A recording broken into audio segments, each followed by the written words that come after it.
Trump's press conference yesterday gave some insight into what his second term is going to look like, and it seems to be cause for celebration. It was a freewheeling presser without any notes or a teleprompter, and he didn't have any approved lists of reporters or pre-written questions. You can tell because he, of course, got a lot of questions like this. Are you entertaining the idea of preemptive strikes against Iran's nuclear facilities?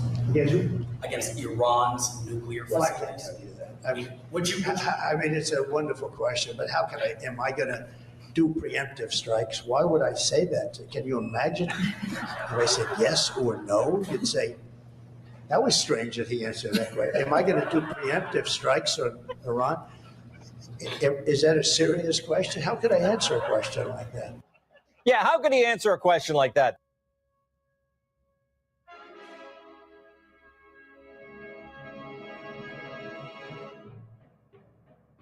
Want to get it off your chest?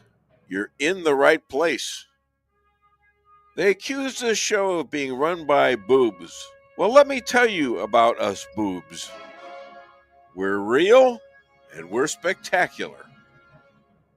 Want politics and fun sprinkled with a lot of laughs? Heard in every state in the Union and 1,000 cities around the world. We just finished 16 years of broadcast excellence, now in our 17th year. The Dave Weinbaum Show is streaming live all over the world.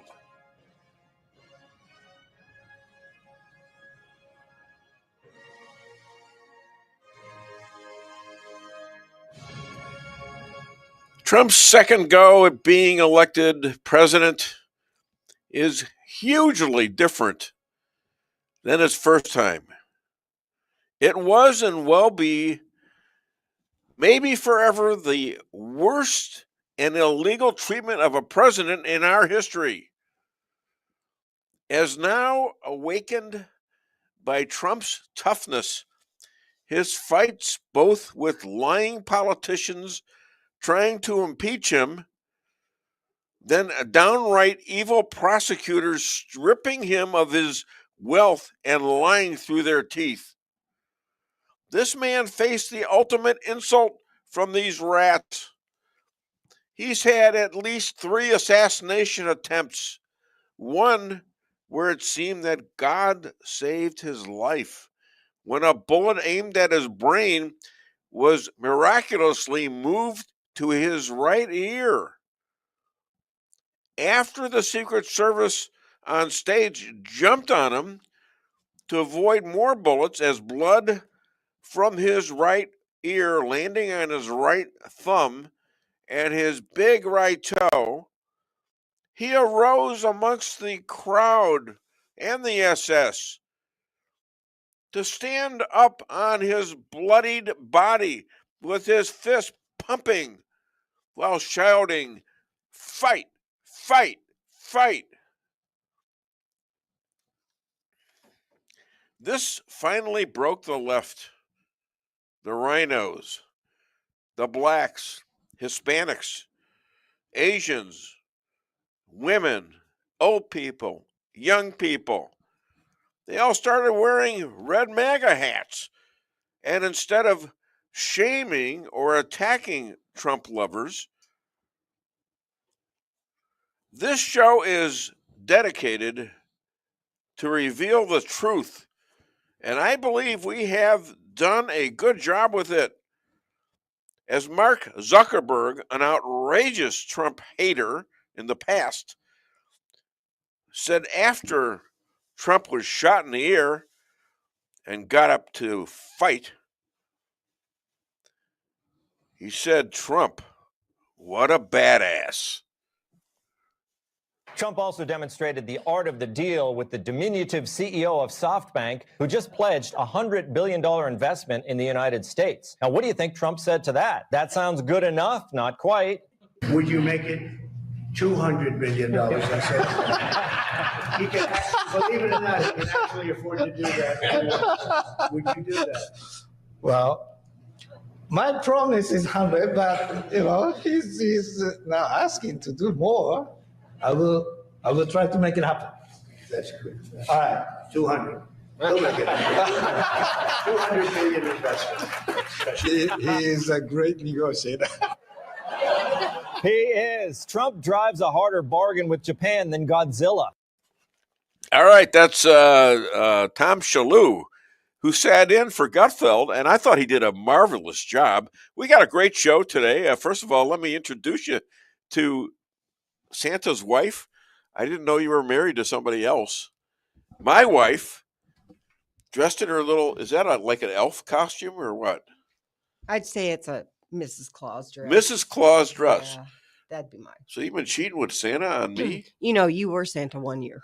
Well, that's 1 year, Okay. yeah. Okay. I haven't been Let's called not back. forget that. I got tired of Jewish Santas, apparently. No, I don't you know. have not been called back. Yeah, I'm not. No call back there, but she's dressed like a little elf and Santa's wife, which is cute. I can go home and we can tonight. I could put the beard on. What do you think? Yeah. Okay. Okay. Never mind. Never mind. Okay, What do you know? whatever. What do you know from funny? Okay. Anyways, I'm here with J.P. Maxwell, the producer of the show, Yep. Good morning, everybody. and Rick Henderson is at home, and he does all the bits and the clips, all the funny stuff, and all the. I mean, this Gutfield show that Shalhoub did was absolutely perfect for what I wanted to get across this morning. I didn't cover half of the stuff that I wanted to cover in the monologue because I try to keep it a little bit short because I got a whole show to do that in. I got great guests. I guess like John Jeffrey. Let me see. What's his name again? Oh, Bradshaw. I forgot it last week. And Chris Adamo, Mark and Pat McCloskey, Don Mayhew, and Jeff Zink. We're still getting a lot of information about Jeff Zink. You know, he's been appointed. Well, he's very close to being appointed to Health and Human Resources for to be the Assistant Secretary to Kennedy, to Robert F. Kennedy. So and before I let go of any of that, Merry Christmas, Happy Hanukkah. Play some more clips. Play 2 more clips because I want to get through most of these because they're really good. And Trump wasn't happy with the news that the Biden administration is auctioning off pieces of his border wall for pennies on the dollar. But is it very powerful steel? Is it very hard steel? It's very powerful steel. It's very hard steel. It's a special type of steel, but very, very hard to cut inside the steel. And then we put a anti-climb plate on the top. You saw that. And I didn't like the look of it. But then when I watched, we had people testing. We had mountain climbers actually testing. And they were not able to get over the anti-climb plate. So I said, all right, I guess we're going to put it on. That plate on top, which I never loved the look of it, but it works so unbelievably well. You have to do it. Yes, you do. By the way, Judge Janine purchased some of that wall just to keep Greg from her stash of Activia. We'll take a look at TikTok. You know, I have a warm spot in my heart for TikTok because I won youth by 34 points. And there are those that say that TikTok has something to do with that. Now, Joe Rogan did, and some of the other people that were recommended by my son Barron, he knew names. I said, who is that? Tell me, who's that? Dad, you got to be kidding. I can't believe you don't know. And I did those interviews, and it was actually sort of cute. The media has been fear-mongering about Trump's plans for RFK Jr., saying he wants to, quote, bring back polio, which is basically this year's he's telling us to drink bleach. But does he think you're going to find that Bobby is a very rational guy? I think you're going to find that Bobby is a very rational guy. I found him to be very rational. No, nothing, you're not going to lose the polio vaccine. That's not going to happen. Now, you know, I'm wondering how many mountain climbers died on that dropping from that metal plate all the way down, you know, off the top of the wall. I mean, I wonder if he has stats on that. What do you think? You think he might have stats on that? I would doubt it. It would be interesting if they did, but I doubt it. But you're getting the sense of something here, and that is that this president-elect is amazingly into it so much that now he is when something goes wrong, they blame Trump, but he's not the president yet. You still have that idiot, Joe Biden, who everybody now knows was sick his whole time as the president. All right, well, I've got my next guest, or first guest, I might say. He is leading off today like he usually does when the rabbi is able to do it a little later. But this gentleman, he is he's 256 years old. He's got a better memory than mine, apparently, because I goofed up his name last week. Sorry about that, JJ. And anyways, he is he's the expert on the Justice report, and he's a man who has been around since the Revolutionary War, and he's about to tell us what's going on today, because you got a lot of people saying Elon Musk is now the president. Okay, so please welcome all the way from Rolla, Missouri, John Jeffrey Bradshaw. I got it. Good job. Thank you, Dave. Hi, good morning. How are you? Good morning. I am fine. I had Great. to do a little last-minute scrambling on my show prep today, How come? but I came in here prepared to talk about the continuing resolution Yes. that has been kicking What around. is a continuing resolution? Well, let's talk about the House of Representatives for a moment. The Constitution mandates that the House come up with the funding and the budgeting for this country. And the way the Constitution reads, that budgeting has to provide for the national defense, pay our just bills, et cetera, et cetera. Now, this thing has grown over the years as it's been corrupted. And our Congress has been very neglect for decades and decades about coming up with a reasonable budget. The founding fathers saw this as a fairly simple process. You get a bill that comes in, Congress says, yep, let's pay that bill, not much to it. But this thing has grown to be a bloated, disastrous mess. This last budget bill was ginned up over a 2-week period. 2 weeks, Dave. I take longer than that to budget my meager salary. And this monstrosity was 1,500. Yeah, go ahead. I'm sorry. This monstrosity was 1,574 pages, much of it garbage. They want to refund or continue to fund the Global Engagement Center, which is the censorship arm of the Democrat Party. They want to give pay raises to themselves and improve their medical care. Now, there was money in that thing for disaster relief and some other notable good things. But Dave, it doesn't take 1,574 pages to outline that stuff.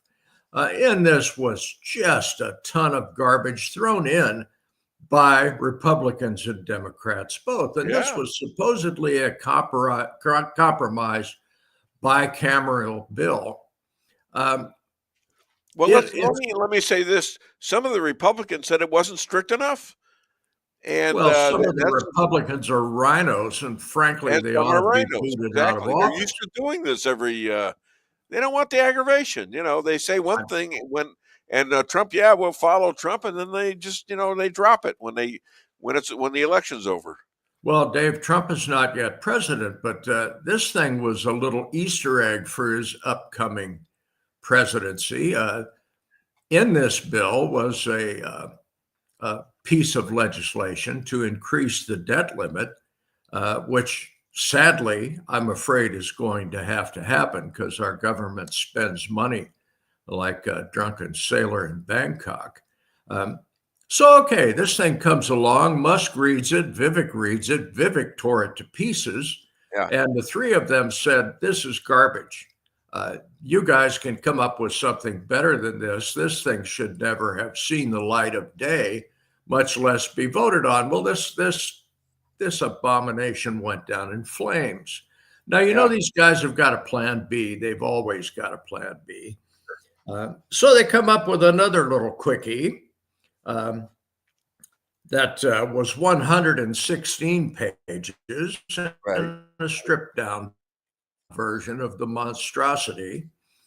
They went down in flames. 174 congressmen voted for it, 235 voted against it, along party lines for the most part.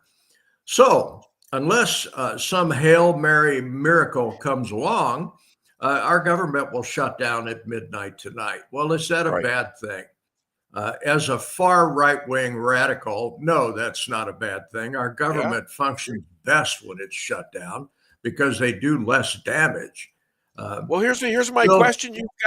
You've got a guy that won the House, the Senate, and a overwhelming record-setting general election. Why the hell should he have to give in to anything? Well, he's not president yet, Dave. Well, he's going to be very soon. The fact is, Congress approached this thing as the business as usual garbage like they've been doing for decades. And for a change, they have somebody like Vivek and Elon who actually reads this garbage and said, wait a minute, this does nothing for the American people. This lines the pocket of special interest groups. Yeah, and I think they have a real problem with the fact that they're asking for a big raise in their salaries. JJ, can you hear me? Well, Dave, this should be. I can now.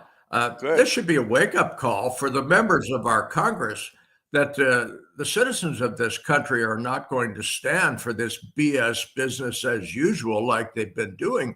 If you look at this continuing resolution, this looked an awful lot like an omnibus budget bill. 1,500 plus pages. Give me a break. All this thing does is fund the government through March.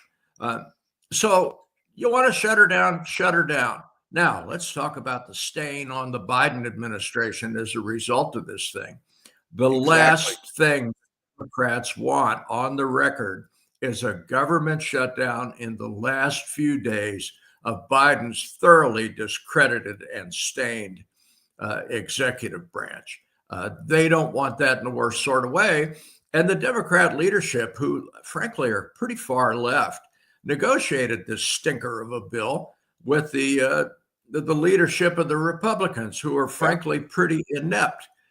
Johnson may lose his job over this thing, and perhaps rightfully so. Well, they don't get it.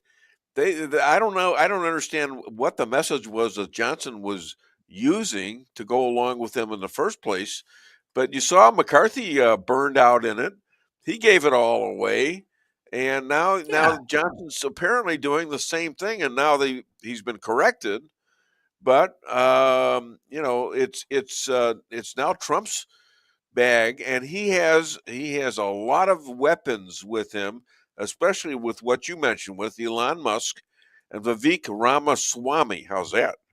And you actually pronounced it right. You can't remember my name, but you got the picture. Yeah, I was only testing you to see if you remembered your name. Oh, I still you don't believe that, do you? I'd give me crickets on that one. I don't know. That was pretty bad. Yeah. So, I was thinking about that one all week. How do I weasel out of this? I'll blame it on him, for God's sake. I've learned enough about politics. That's what you do. You blame it on the other person. But Musk could run for speaker. Why? Because you don't have to be a member of Congress to do it. Wouldn't that be amazing? Frankly, I doubt the Republicans would go for that because in their eyes, he's way too radical. Now, this is the one guy in D.C. that actually has some common sense, knows how to run a business. So this business as usual method that both sides use to gin up this nasty, stinking piece of legislation, a steaming bucket of feces, the public and the new congressman said, nope, not going to happen. Now, an aside to that, there has been a flurry of activity in emails and telephone calls to the congressional offices of angry voters saying, we didn't put you up here for this garbage. We put you up here to represent us. They have set record number of phone calls in the House of outraged citizens calling their representative saying, what the hell? A lot of them are Democrats. Well, of course.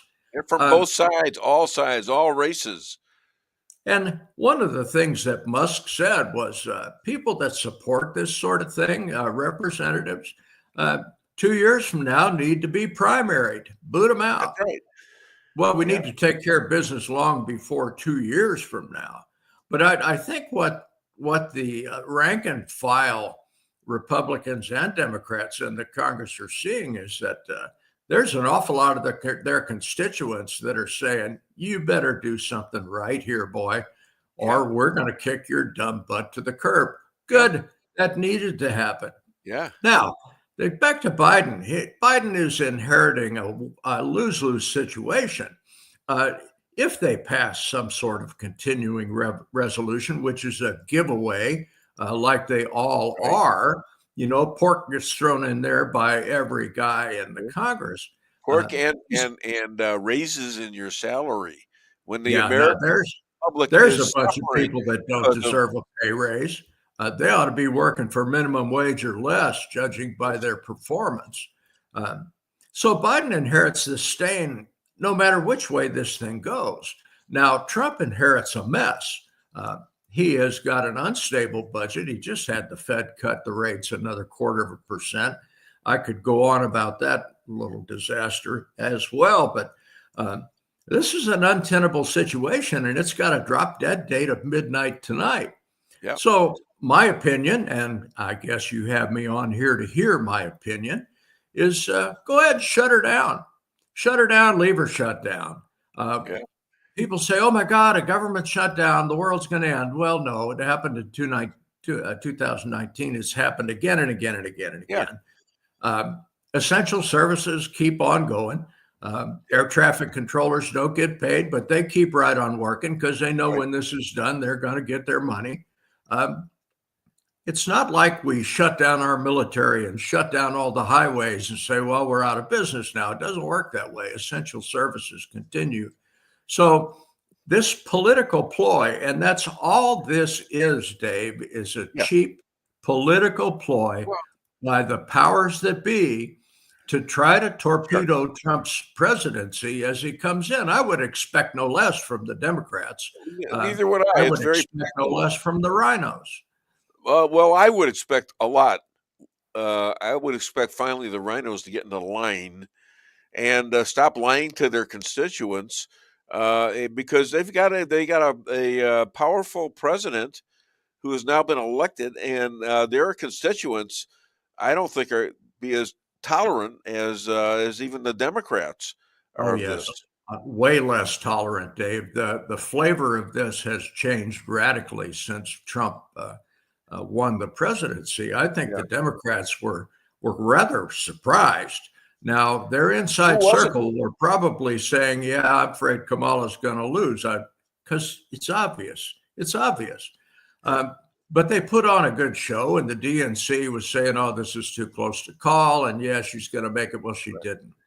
Well, and there was Trump a lot of won by lying. Did you see the story from Iowa where they had just 2 or 3 days before the election, suddenly she had a 13-point lead, and I think he won by 6 points. They're suing him, by the way. Trump has filed a lawsuit over that, and perhaps rightfully so. This looks to me like a pretty naked attempt to torpedo the last few hours of the election. No doubt. So, these folks have pulled out all the stops. They're using all the dirty tricks. You and I have talked about an October surprise, which didn't occur. It ended up being a December surprise with all the pardons. And now the Dems are kicking around the potential of pardoning all the January 6th committee. And I bet Liz Cheney is relieved if that happens because afraid she got caught with her panties at her knees on this thing, and it's provable. So Dave, we live in interesting times here. This, Yeah. this, if you look at this from the outside, you say, well, it's business as usual. They do this every year. They're down to the wire on getting a continuing resolution. And in fact, a continuing resolution, when I was a young man, was considered emergency measures. Right. Now it's business as usual. The Congress is required to come up with a budget. The Senate then approves it or negotiates back and forth with it until they get something that's tenable. President signs it into law. That's the way the founding fathers had intended, but they never intended for a bill to be 1,574 pages of legal gobbledygook that's filled with so much pork you could start a barbecue joint over this stuff. It just amazes me that we have degenerated this far, and we have allowed our elected representatives to degenerate this far.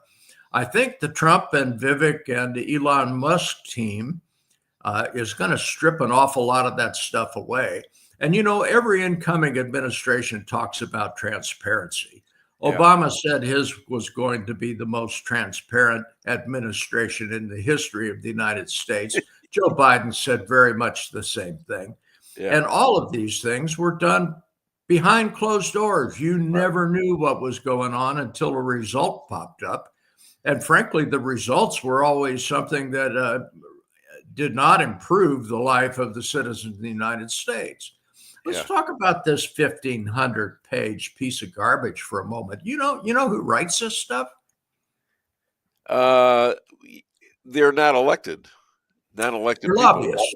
Lobbyists. The majority of this stuff is written by lobbyists and bureaucrats. And bureaucrats who are in the pocket of the lobbyists. Right. Exactly. So is a congressman actually writing these bills? No. Has not been for decades. And if you look at the time of release of the bill, especially Obamacare, nobody had time to read it. I mean, that was like 2,500 pages, and Pelosi said, you know what? Well, we'll have to vote on the bill in order to see it. Remember that? Yeah. What she said was, you're going to have to vote on the bill before you can read it. And it passed. Well, because Pelosi was a slimy bit of dirtbag. The fact that she got away with that, the fact she got away with that just kills me. There should have been rioting in the streets over that, because that is an elected representative and, in fact, Speaker of the House. For you to pull a smoke and mirrors stunt like that, this thing, they said, you're going to have 72 hours to read it. I speed read, Dave. I can't read 1,574 pages in 72 hours. Well, maybe if I took a bunch of drugs and stayed up, but give me a break. Now, you got congressional staffers that supposedly read this stuff, although I suspect they are as inept as their bosses at doing these things. So this thing gets flushed right on through the system. I thank my Lord in heaven that this slimy piece of garbage did not pass. I was a little surprised that the 116-page version of this was not even given adequate consideration. I can read 116 pages in about 20 minutes. Yep. I'm sure there are people in the Congress that can do that. Yeah. But I don't think anybody read it. This was along party lines. We had a few Republicans that bailed on it. This thing was dead on arrival. So what happens now?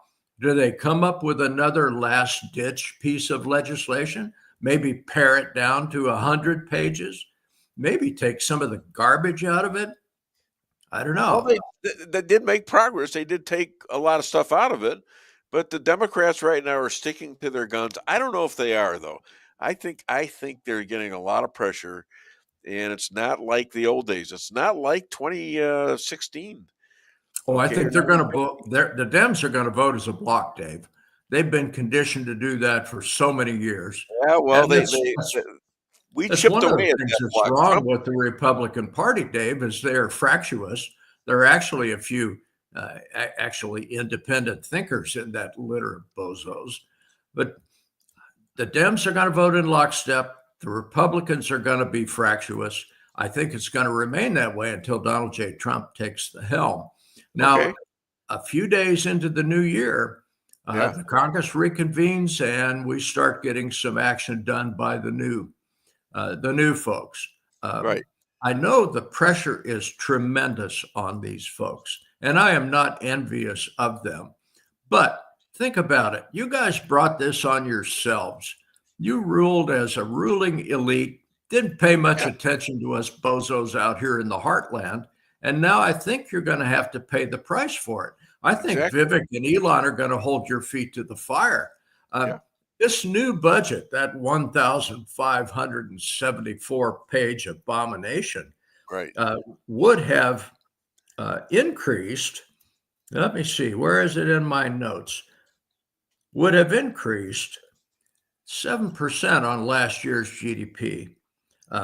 What that amounts to, the $2 trillion in cuts that Vivek and Elon are talking about. 1.7 trillion was all the discretionary spending for last year. So they're talking about potentially cuts beyond what the discretionary spending was. Well, how about discretionary spending? Some of this stuff is absolute garbage. I mentioned the Global Engagement Center. That is the Democrats' arm within the federal government of censorship. And Elon and Vivek have both said censorship needs to go away.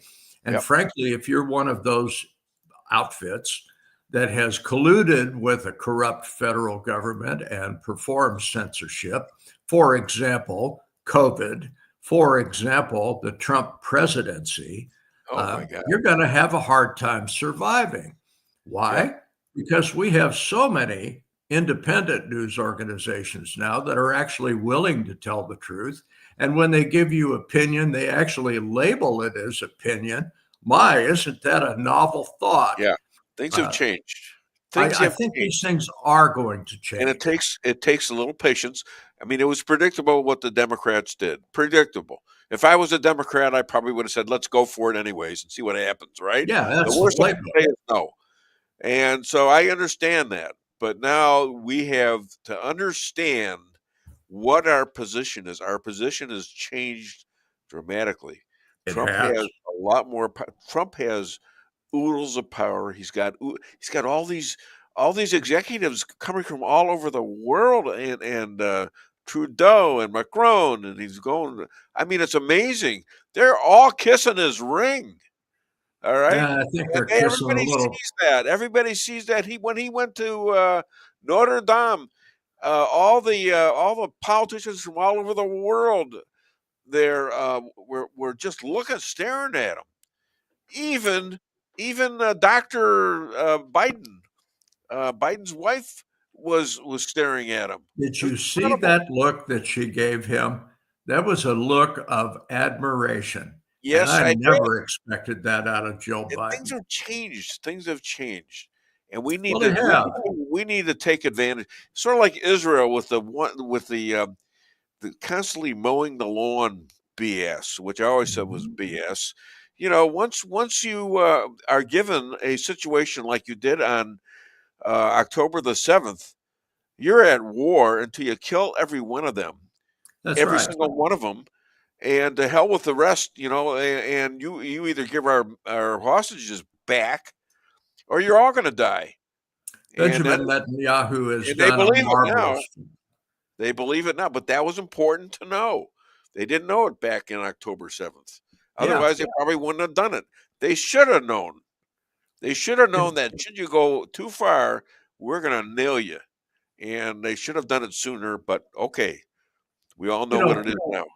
Previous prime ministers of Israel have always bowed to the United States influence, right or wrong, I suspect wrong. The United States has always pressured Israel to be the moderate state, even though that they're fighting guerrilla warfare with totally unmoderated states. A terrorist doesn't give a big hoot what your politics are. They want to kill you.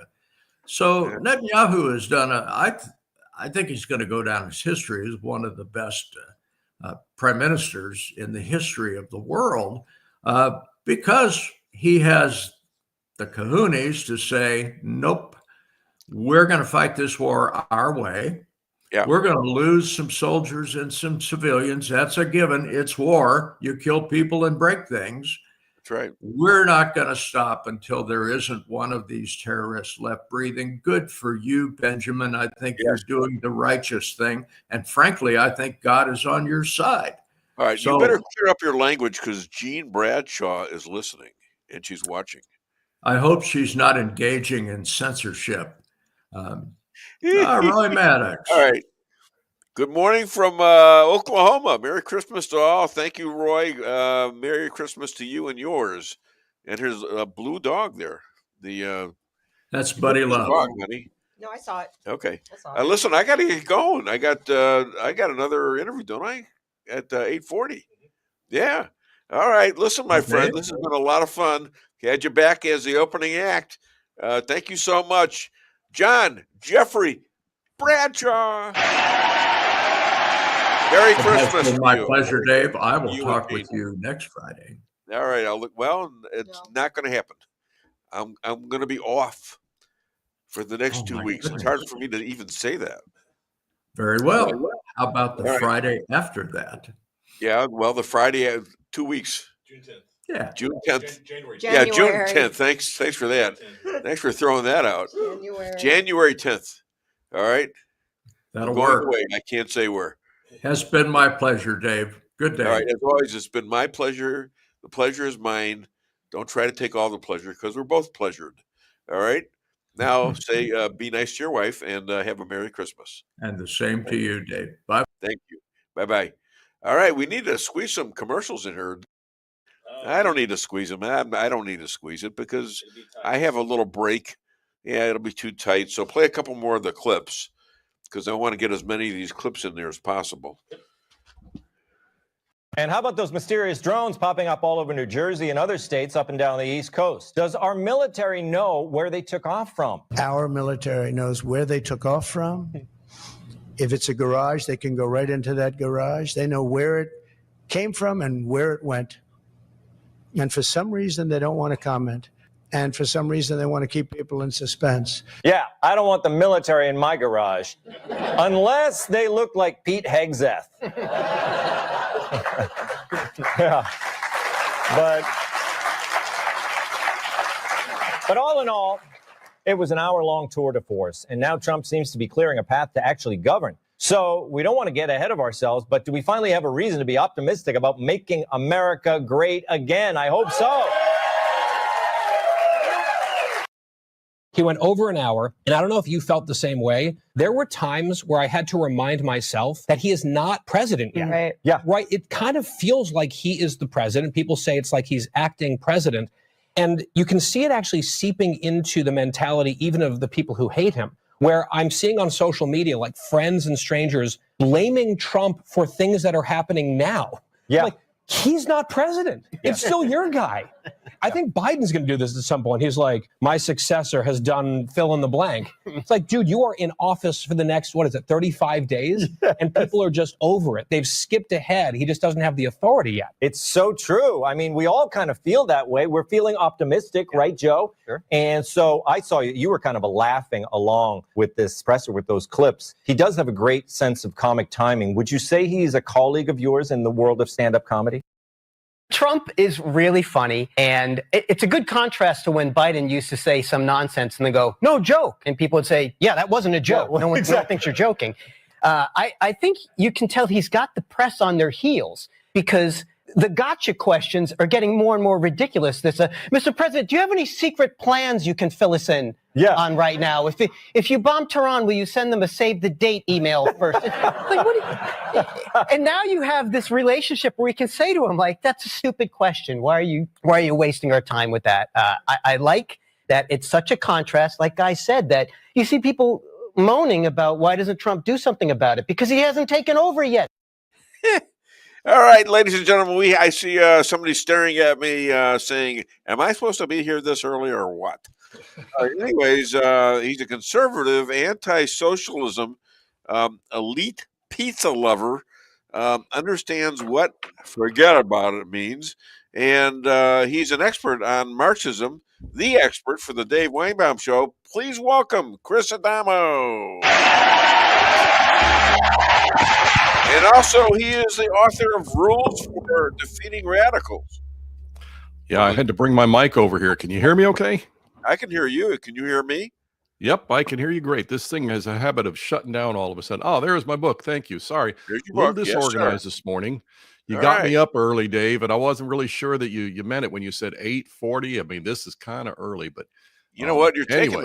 taking the rabbi's spot, basically. Well, I hope the rabbi is doing well. Are you hope okay? The rabbi is doing well. We need to hear from him.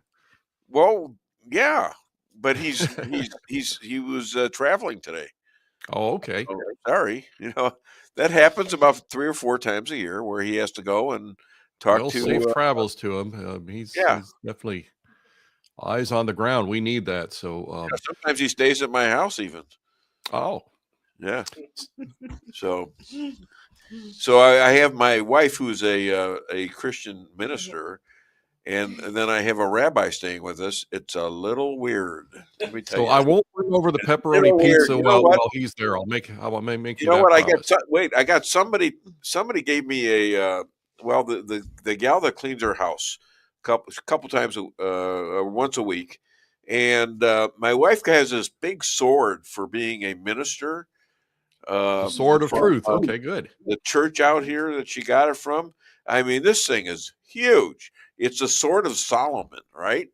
And one of her duties is to get Jews like me to become Christians, okay, and to believe in Jesus and all that, and it's fine. But I get a little nervous with that sword around there. So yesterday, I get something it looks like it's like a shield. It says, what does it say? The laundry room on it, right, honey? What? It says the laundry room? Yes, it does. Yes, pretend like you're not paying attention now. I'm sorry. I'm looking for information for your show. This is about you. And so I try to include you on all the good and bad stuff. Yes, the laundry room sign is great. Yes, it's a laundry, but it looks like a big shield that I can use in case she ever gets mad at me and comes at me with this huge sword. I don't even know how she picks it up. It's so heavy. Anyways, so what do you want to talk about there, Chris? Well, I got several things to go, but last time we spoke, you said you had several questions for me that we didn't get to, and so I thought, if you want to go through those first, otherwise I got a bunch here. Well, Trump to Senator Warren. Pocahontas can play political games and send toothless letters, but Trump-Vance transition will continue to be held to the highest ethical legal standards possible, a standard unfamiliar to a career politician whose societal impact is 1,024th. Yeah, 1,024th of Elon Musk's. Yeah. Okay, so what do you think of that? Oh, I loved it. I loved that. Came from Donald Trump Jr., I believe, originally. But there's something going on here, and I'm so happy that our side is handling it that way. Let me give you a totally different headline, but points to the same thing. Okay, New York's corrupt Governor Hochul, who she's a leftist Democrat, she presided over that entire fiasco, that entire just criminal endeavor of a trial there in Manhattan. And she put out a statement, I believe just yesterday, that she will consider pardoning Trump if he shows remorse. Okay, now that trial was a sham. That trial was an absolute disgrace of anything we could call justice. It was done specifically. I would get her investigated and indicted so quick as soon as absolutely. Trump gets there. Number one, well, he's got other stuff to do, but oh yeah, he's got a long list to do. You're absolutely right. He's got to nail her butt too, because that's the alternative. Here's the thing now. In the past, these Democrats have gotten away with this. What she is actually saying, if you read between the lines, what she's saying is, we're going to get caught for the total disgrace of legality and justice that whole sham trial was. We're going to get caught. Yeah. Excuse me. But if we can get Trump to say that it was that he shows remorse, he's sorry about what he did, he'll validate the whole thing. He'll give the whole thing credence. Okay, so this is what maybe he's willing to sell his integrity for the sake of a cheap pardon. Okay, this is a desperate attempt on her part. Thankfully, is she not looking at what Trump is doing now with the budget? Oh yeah, she's looking at that, and she, believe me, she is scared to death of it. So if they're all scared to death, this is a desperate attempt to gain credibility, because the alternative is that if he doesn't show remorse or do something to give her sham trial credibility, then she's got to either put up or shut up. And she knows that if the actual facts of the whole situation come out, she's dead meat. She's her goose is cooked, whatever you want to say. The thing is with these people is that they will go down fighting with this kind of stuff. In the past, it has worked. If this was Jeb Bush in there or Mike Pence, this kind of thing, well, okay, I'll show remorse. I'm sorry that I did something that made you mad. Exactly. Please give me my pardon. Trump isn't doing that, and God bless him, he shouldn't do that. He can't do that. Right. He couldn't mentally do it. He couldn't wrap himself around to do it. And he shouldn't do it. That's the thing. So many of the other Republicans did. You brought up Governor Hochul. Let's talk about Mayor Adams, who is now thinking about becoming a Republican. Why? Because he went through this. He's going through the same lawfare thing that Trump has gone through and is going through still. Although it's getting to be finding people that are going to try him is almost gone because of look what happened to Fannie yesterday. Oh yeah, this is exactly what happens when we stand. This is if there's something we could put in, letters of fire on a piece of granite somewhere. If you stand for the truth in the face of these onslaughts will fall apart. And by the way, you can put my book up there if you want, because this is the main premise. My guy went out. I'll get it back up. Already. But this is the main premise. Rules for defeating radicals by this gentleman. Alinsky's rules for radicals only work on those who allow it. So if they attack you with something and you go on the defensive and try to play nice and apologize, you've just validated the attack. Remember these words: up yours. Up yours. I'm not doing it. And they're not standing for it. And this is every issue we're facing right now. Do you know what the latest coast to coast DNC fake news narrative is right now? Is Elon Musk is running the government. Yeah. Elon Musk is the biggest threat to democracy. He's running the government. Now, tell me something. Elon Musk is encouraging people to support a president-elect who's not officially in office yet. How can any of them be running the government? What these people are actually screaming is the citizens have awakened and opened their eyes to what a bunch of scum the Democrats are, and the Democrats can't handle that. So they've got to turn it into that this is an attack on democracy, as if what we've seen from the Democrats for the last 4 years, the last 40 years, has been anything about governing with the consent of the governed. It might have been a better move for the Democrats, who, you think they'd get it by now, to go to Trump and say, let's make a trade here. Let's get everybody on the 616, all these people in jail. Let's get them out of there, and let's get them paid whatever it is we need to pay them. Which you and I are paying that bill, by the way. Yeah, well, that's true too. But no, let them pay it. I'm talking about as in them personally paying it. And maybe we could talk. Maybe. Consider. That would be a good plan, except what you're presuming there that we've always got to recognize is not going to happen is you're presuming there's anything called good faith among the Democrats. It does not exist. I didn't say good faith. I didn't say it was good faith. I said weaseling. It's more like weaseling out of a horrible situation that you've done to these people and you've done to this country. Well, see, but they'd have to be honest about it. Apologize to everybody. Yeah, and they would have to be honest about it. They won't do that because, in their book, you listen to them, they're still pushing the idea that everything that they've been doing, everything on the budget this last week that they've been doing has been about for the good of the people. You know, we've talked in the past about that whole FEMA disaster in North Carolina, and you know what the big deal was? If they didn't pass that stinking bloated budget earlier this week, they didn't pass that. Those poor North Carolina people weren't going to get government help. I mean, it's like you hold them up. Those people are being held up as human shields, just the way Hamas does over there in the Middle East.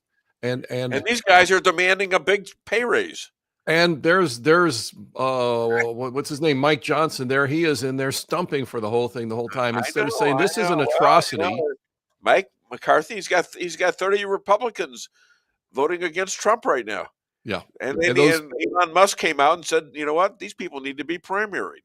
Right, now, and these 38 Republicans are betraying America. You don't think Donald Trump had something to do with that? Of course he did. Yeah. And so I'll tell you what's really going on is that the left is seeing what conservative America, which is the majority of America, what we can actually do when we finally dig in our heels and say, you know what, we're going to fight for this country and its future. They're scared to death because there's a day of reckoning coming, and it isn't even here yet, and they're being hung out to dry, and they're scared to death. I know. And we can't, and that's, you have to know where you stand, you know, if you stand somewhere that's not very prestigious, if everybody's against you, you might want to step back a little bit just to reorganize how you're going to fight this. But you got to put it away. If everybody is for you, if everybody's for you and you're standing for the right thing, and I come along and I make an accusation against you that, hey, you're the only one that feels this way, and you fall for that, you've just empowered me. And this is how they've done it to us for so long. And that house of cards is crumbling. And that's, again, the graphic on the front of my book there, the house of cards is crumbling, because the minute we stand up to these people, this is what happens. But think about it, Dave. I could come up with any accusation in the world I want against you. And if I say it and your first response is to apologize for it, you've just validated it. You know what, Dave? People get food poisoning at your McDonald's, and you come out and you say, oh, well, I'm sorry if people got food poisoning. Everybody believes it. And by the way, everybody, Dave's McDonald's does not give anybody food poisoning. He serves good food there. Okay. So just so you know that. But thanks for that. Thanks for bringing that up, by the way. So the point is that anything you say about somebody, if they immediately apologize, then they're validating it. Okay, yeah, it must be real because he's apologizing. And this is the box that they force the conservatives into. And for decades, the conservatives have been just reflexively just going right into it and saying, yep, we're sorry. We didn't mean to be such mean people. We're not trying to be mean-spirited. They call him Hitler and they back down. Yep, exactly. Well, Bush Hitler, enormous amount of times. Everybody's Hitler to them. And he sort of like doesn't respond. You know, it just fades away, sort of. Well, and they must think I'm mean if they say I'm Hitler. I better be extra nice. And so what's going to happen to your buddy Cheney? Is she going to get indicted? Okay, now see, I corrected the record on McDonald's a minute ago. Now you need to correct the record on my buddy Cheney. Oh, no. You're going to hear from my lawyer after this show. Oh, no, you're not done yet. I showed remorse there, and I said, no, you serve good food. All right. Let's. Okay, no, Liz Cheney. If Liz Cheney has any knowledge of me, she absolutely detests me. We are not buddies. I don't know that I've actually reached out that far, but I will tell you this: definitely being comical about that. Okay, good. Okay, I feel better now. You feel better? I'm glad. The whole Wyoming political apparatus has changed, and I'm gonna take a little bit of credit for it because I did a teaching at a Freedom Caucus retreat a little over a year ago, and gave everybody a copy of my book and said read it, and then I got several really good responses, and they've said it actually really bolstered and encouraged them and helped them out. The Wyoming legislature is going to be real, true conservative come this next session for the first time in decades. It's been totally rhino for a long time, and they still got a rhino governor, but they have a near veto-proof majority in the state house, so they could probably overrule him. But what has happened is the same thing, the same exact pattern everywhere. Instead of playing defense, instead of trying to get along, trying to build bridges with the enemy, trying to reach across the aisle, these people finally said, you know what you people are doing is wrong for the state of Wyoming, just like what that bill this week in Congress is wrong for the country. We're not going to meet you halfway. We're not going to be halfway wrong to get along with you. We're going to stand against it because it's wrong. You do that loudly enough, and you win. And let me give you the biggest single myth of our current situation, and this one's got to be broken, and help me any way you can, Dave. We need this, because the number one myth that we face right now that can totally devastate the Republicans is this notion that the Republicans always get blamed for a government shutdown. That's not true. It's the party that backs down and caves when there's been a shutdown. Right. That's the party that's going to get blamed. If the Republicans go into this for a week or 2 weeks or whatever, and then they back out, yeah, they'll get blamed. But if they stand fast and they say this, the reason we're not approving this bad budget, the reason we're going after a good budget is here, and the Democrats eventually cave, then it'll be the Democrats that get blamed for it, as they should be. And it should be, and I couldn't agree with you more. And I'm here sticking to that right now, even though it's early on in the process. I don't think the Democrats can afford to do this. Personally, I think people are, this was an overwhelming good victory for absolutely Trump, but for America, because you got a lot of people who would not normally vote for Trump. You had Jewish people, black people, Asian people, Italian people. Remember who tipped the vote in Pennsylvania? Who? What? Yeah. Charlie. It was the Amish. It was Scott Pressler that did that. Okay, and it was the Amish vote in Pennsylvania that totally flipped Pennsylvania. That's who did that. That's who deserves the credit for it. Yes, and that's the kind of stuff that needs to be done, because it's still dishonest. They're still voting in Arizona, for God's sakes. Oh yeah, they're still. They counted for over a month in California until they flipped a couple of Republican seats to Democrat. Is they put a somebody in administration that is a secretary of election integrity. Integrity, exactly. Yep. That's right. And you know who I would rather see than being with Bobby Kennedy? I'd rather see Jeff Zink do this, because he's really good at this. Jeff Zink has absolute firsthand experience. He can go right to the heart of the matter, and it needs to be done. And last week he spent 2 hours with Trump's attorneys on this. Really? They didn't know he had this talent. Obviously, they don't listen to this show, but he's like we're working on that. Experts on election audits. Forensic election audits all over the world, and he knows what's going on. And this absolutely needs to happen. And here's the other thing. And if you do this, be ready for the firestorm, because the people that are involved with these fraudulent votes, they are committing nothing short of high treason, and they need to be punished as such. And let me explain that, because when you go in, pointing at me, I'm not the guy that's defending what they're doing. You're saying you're not a closet liberal. I'm glad to hear that, Dave. How about everybody ought to?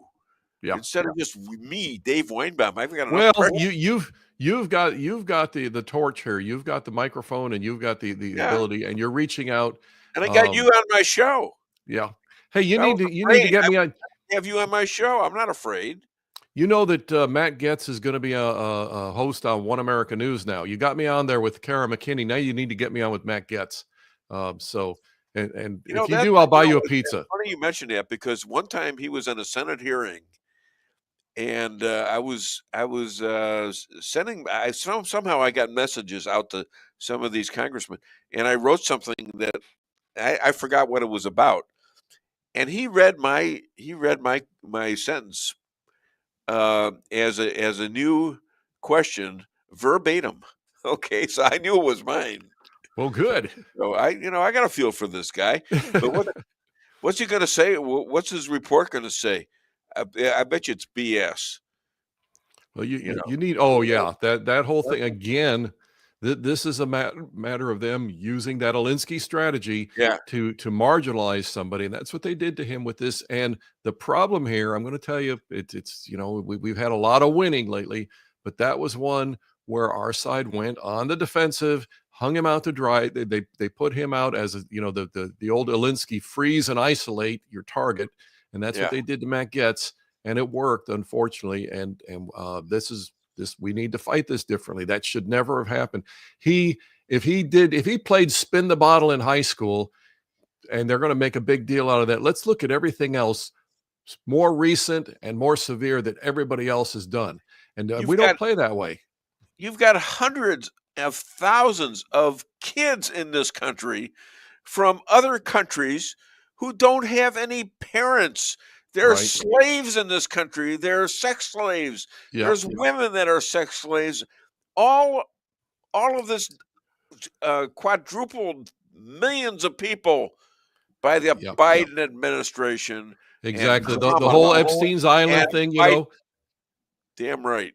We've convicted a woman for trafficking to nobody. There's no evidence on the basis of finding the guilty people to whom she trafficked. Well, we know she trafficked people. She's guilty, sure. Who'd she traffic them to? Oh, we don't know. We have to suppress that. We don't know.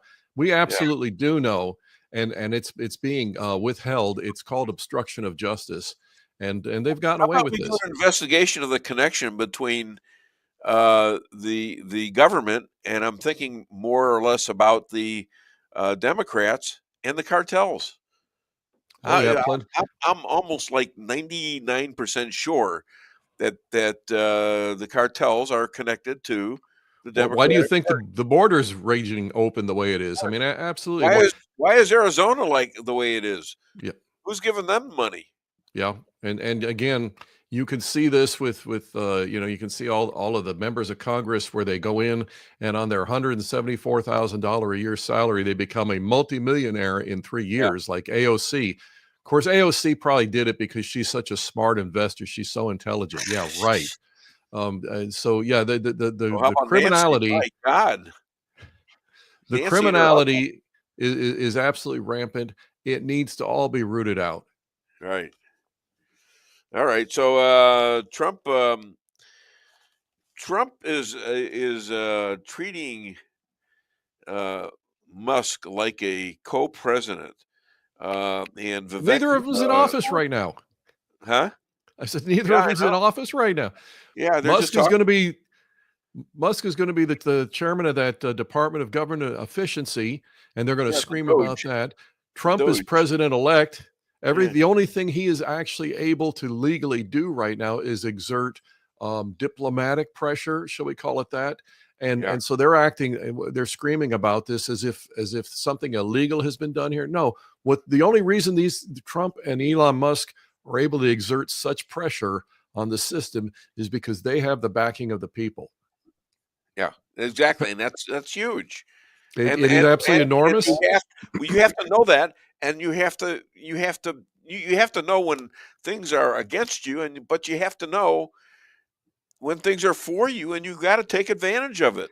And this is this is new territory for us, unfortunately, because listen, I look at Israel like that. I look at Israel and after the Holocaust, after 2,000 years of being slaves in different countries, they got back in Israel with God's help, I believe. Absolutely, no other way it could have happened. But they weren't demanding enough. They weren't. They pretended like they were peaceniks, and they were, because they were afraid. They weren't bold. All right. Well, they were trying to get along. They were trying to be diplomatic. You're right. Exactly. But God has now got them so pissed off. They're no longer waiting for the next attack. They've got Iran scared to death. They beat Hezbollah. They're beating Hamas terribly. Yep. They got people like Russia thinking about how about Syria? They destroyed Syria. They destroyed it. Okay, that has no navy anymore. They have no air force. So, and yet you look at the media, the fake news crowd in this country, and what are they saying? They're saying that it's like Israel woke up one day and decided to start killing off Palestinian children. I mean, what actually happened on October 7th doesn't get discussed, but it's if they drove down a road somewhere and ran a stop sign, we're going to put it on the nightly news. On this show, you're going to get the truth, and on this show, on October the 6th of 2023, when I had the rabbi talking to me in this spot right now, I said to him, are you guys sure that everything is okay in your intel and your status in terms of getting attacked? And the rabbi, oh yeah, we're in great shape, Dave. Everything is terrific. The United States is helping us. Blah blah blah blah. I said, well, I remember back in the early 1970s, about 50 years ago, when we had this situation called the Yom Kippur War, and that was the same thing they were saying, is that we're great, we're in great shape. Well, we almost lost a country. Then we lost Israel, and who saved it? Richard Nixon, of all people. Richard Nixon. How's that? And so he said, well, Dave, anything can happen, but we think we're in really good shape. 6 hours later is when they attacked. Yeah, and it was totally, I mean, just the fact that Rabbi had that attitude proves that the attack was totally unprovoked. Because if Israel was poking them in the eye constantly, it'd be like, well, they're going to get mad sooner or later. No, everything seemed fine. No, this was a total unprovoked attack by Hamas, and Israel's response was totally warranted. And since then, the whole media coverage has flipped everything around backwards. You'd think that Hamas was just sitting there having a garden party, and Israel showed up and started killing off people. The way it's discussed, it's the Israelis committing genocide against Hamas. This is how they do everything. Thankfully, Netanyahu, in the same manner, refuses in any way to sacrifice his people on the altar of phony diplomacy. And so he's not doing this. He's saying we're going to destroy Hamas. He's stuck with that from the beginning.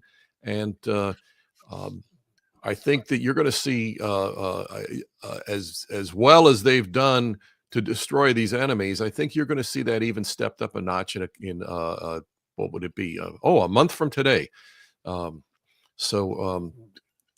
It's a matter of standing your ground. If you cede that ground, I don't care how wrongly you were attacked or criticized or whatever, you cede that ground, you validated the attack.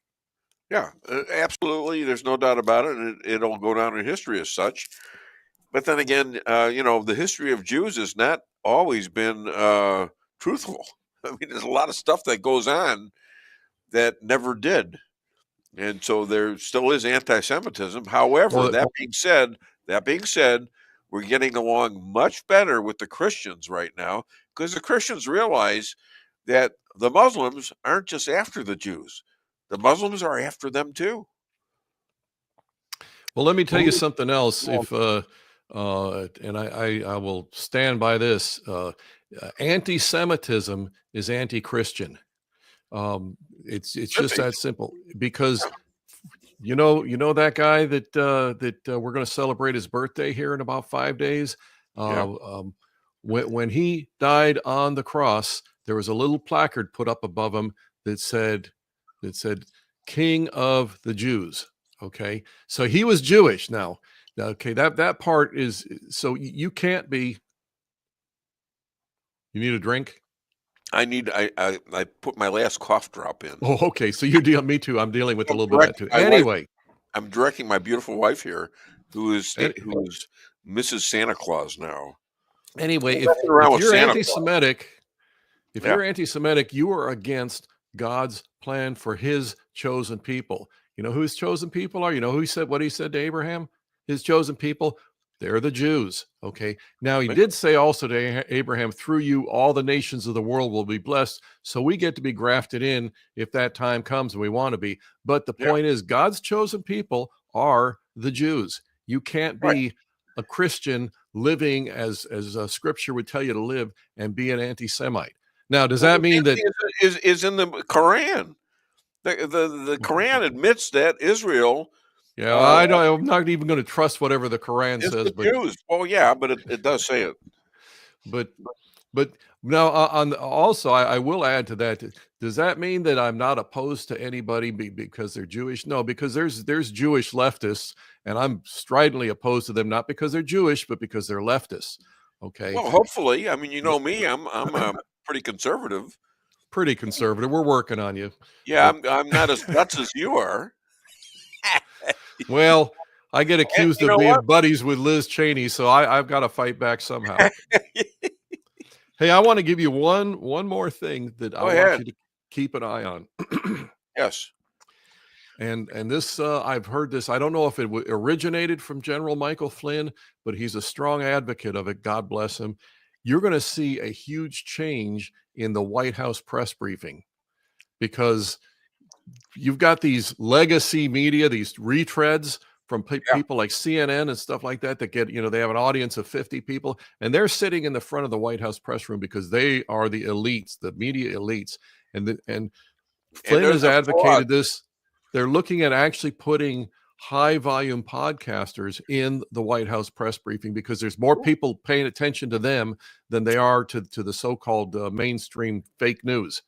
Yeah. So if you see that and you start seeing actual people reporting to America and connecting with America in that room, instead of the Jim Acostas who get up there and they use it as an opportunity to grandstand and give leftist speeches, you're going to see a total turnaround in the White House press briefings. Yeah, and Trump likes to go to these press meetings. All right, he they had this gal on TV, MSNBC or something. She was on a podcast. So her last name was Ruhle, Ruhle, and she's a longtime liberal person on MSNBC, always calling Trump a Hitler and this, that, and the other. But she says on this particular day, this is last week, I wanted to see if I could figure out how to contact Donald Trump, maybe interview him. So I called his number, and he answered the phone. Oh, gosh. She said, I couldn't believe it. You go to Biden, you got to see 50 people, and then you're probably not going to get it. Yeah. They're going to want to know all the questions, and they're going to want to fix questions for you. He says, Donald, he answered it and talked to me personally. So when I got back from wherever I'm going the next couple of weeks, I'm going to maybe give him a call. I'm a supporter. I'm a huge supporter. He knows. He's not afraid of questions because he has answers. And this is the defining difference between right and left. We're not afraid of real, genuine, honest scrutiny. Who are you? What is your policy? What's it about? I can talk about conservatism and why it works. If you look at every leftist government that has ascended to power, what's the first thing they do? The first thing they do is shut down free speech. Why? Because they can't handle genuine scrutiny. Okay, boy, only liars fear the truth. They have so much done it here, and they're still doing it. Yeah. Oh, absolutely, they are. And so yeah, our going back to Lisa's sword there, our greatest weapon, the sword of truth. Their greatest fear is that you're going to shine a light on them and point out the darkness and the lies. My greatest fear is that she's going to get mad at me someday and come at me with it, and I won't know what hit me. I think if she's put up with you for this long, I think you're pretty safe. It's only been 11. Well, how long? How many years? Ow! She's already got the whip, for goodness sakes. All right, play the. You got to play it, and then I got to go. All right, huh? No, you know what? Oh. Yeah. There you go. I finally figured out what you were talking about. Okay, I don't want to get it. There, here, it's right now. Oh, that tickles. Stop it! No. All right, let's do basketball. I lost my nuts. I just Damn.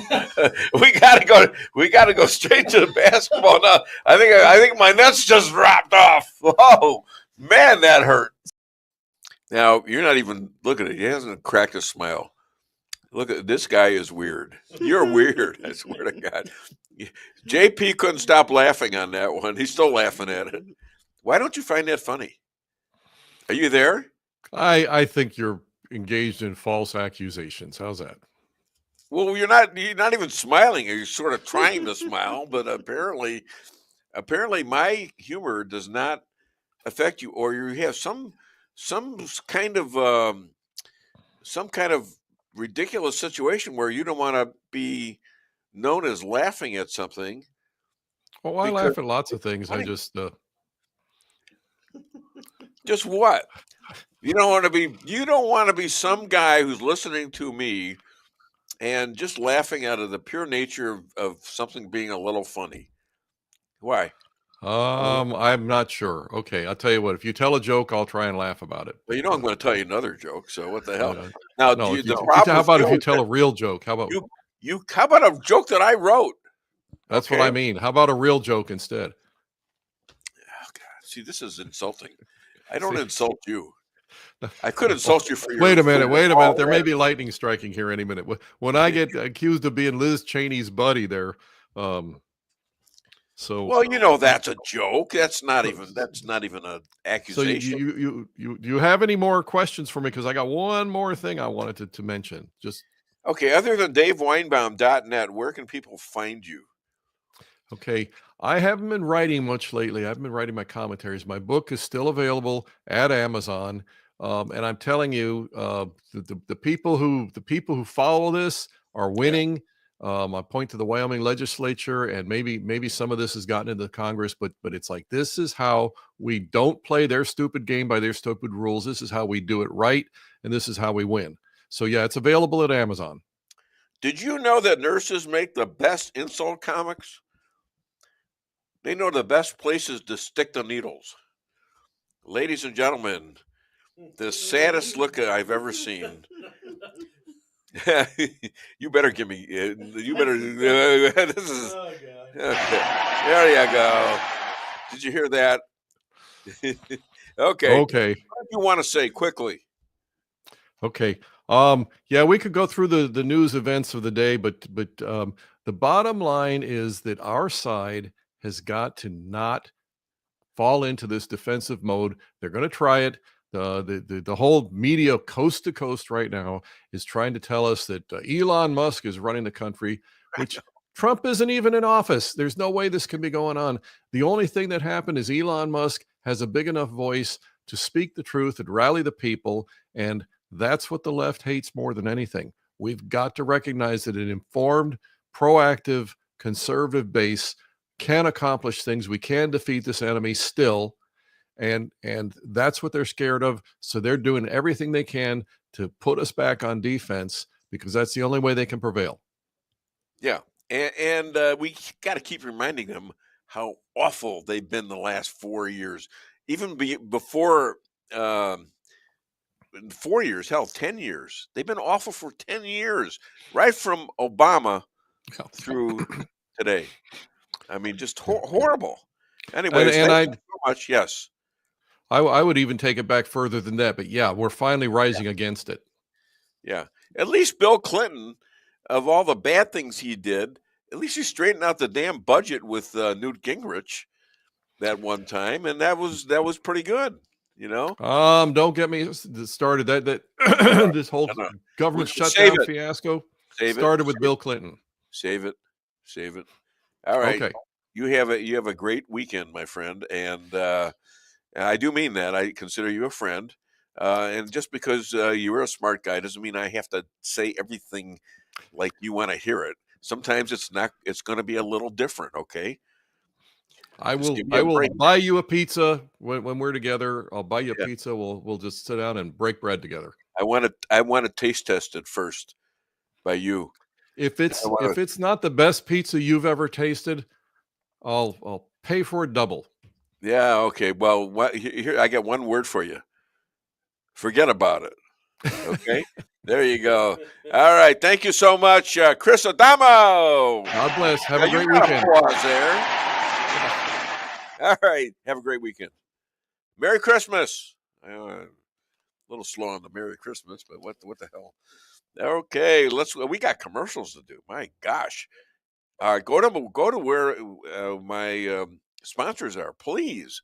I'm begging you. Hit it.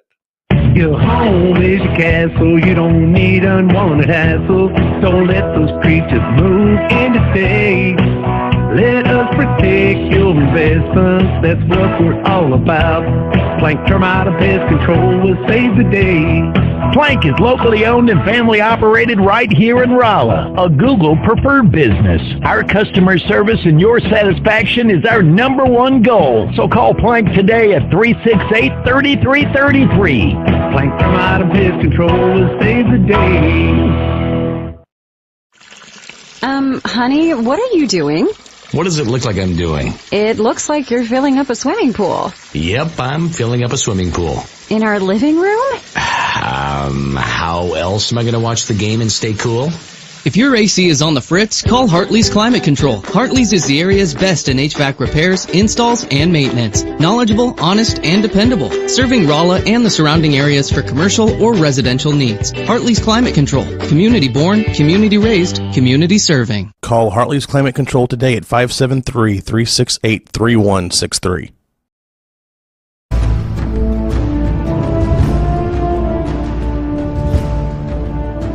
Never be too coy to tell your friends and family about koi sushi and hibachi. Celebrate the best Chinese-Japanese restaurant in the Midwest. Call 573-426-5551 to make a reservation or order takeout. Locally owned, 1808 North Bishop, Rolla, Missouri.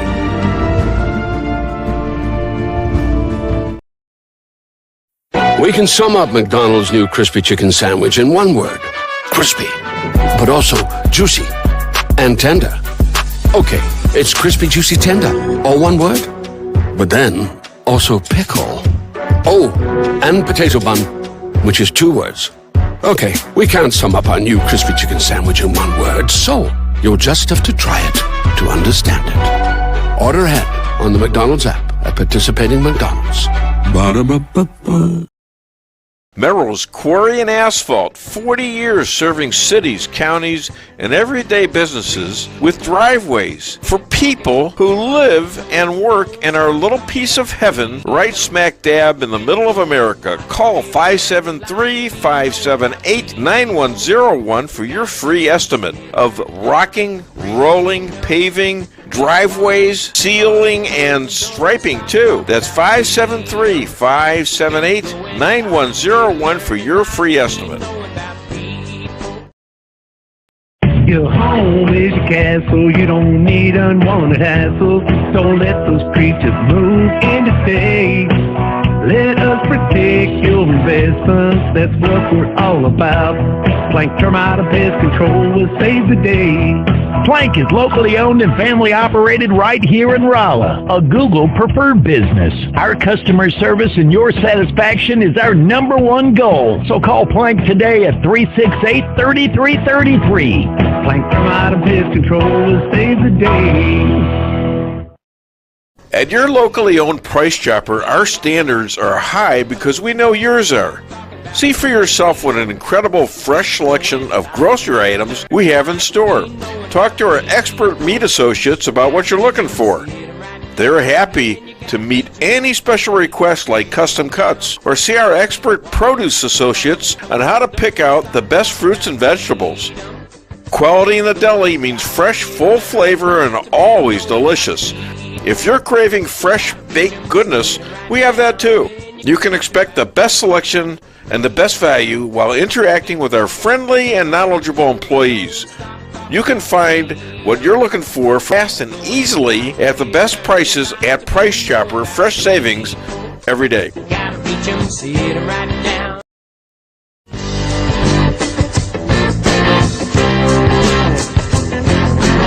A-Car Real Estate, where experience matters. 532 million sold since 2003, the number one sales volume in Phelps County.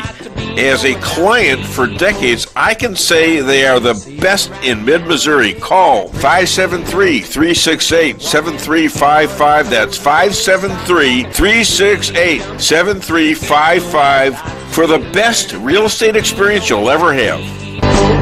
Gotta reach 'em, see it right now.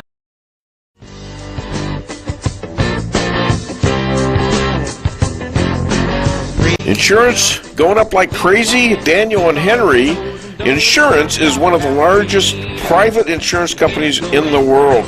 Richard Boyette, 314-444-5011. He's my guy at Daniel and Henry for 10 years.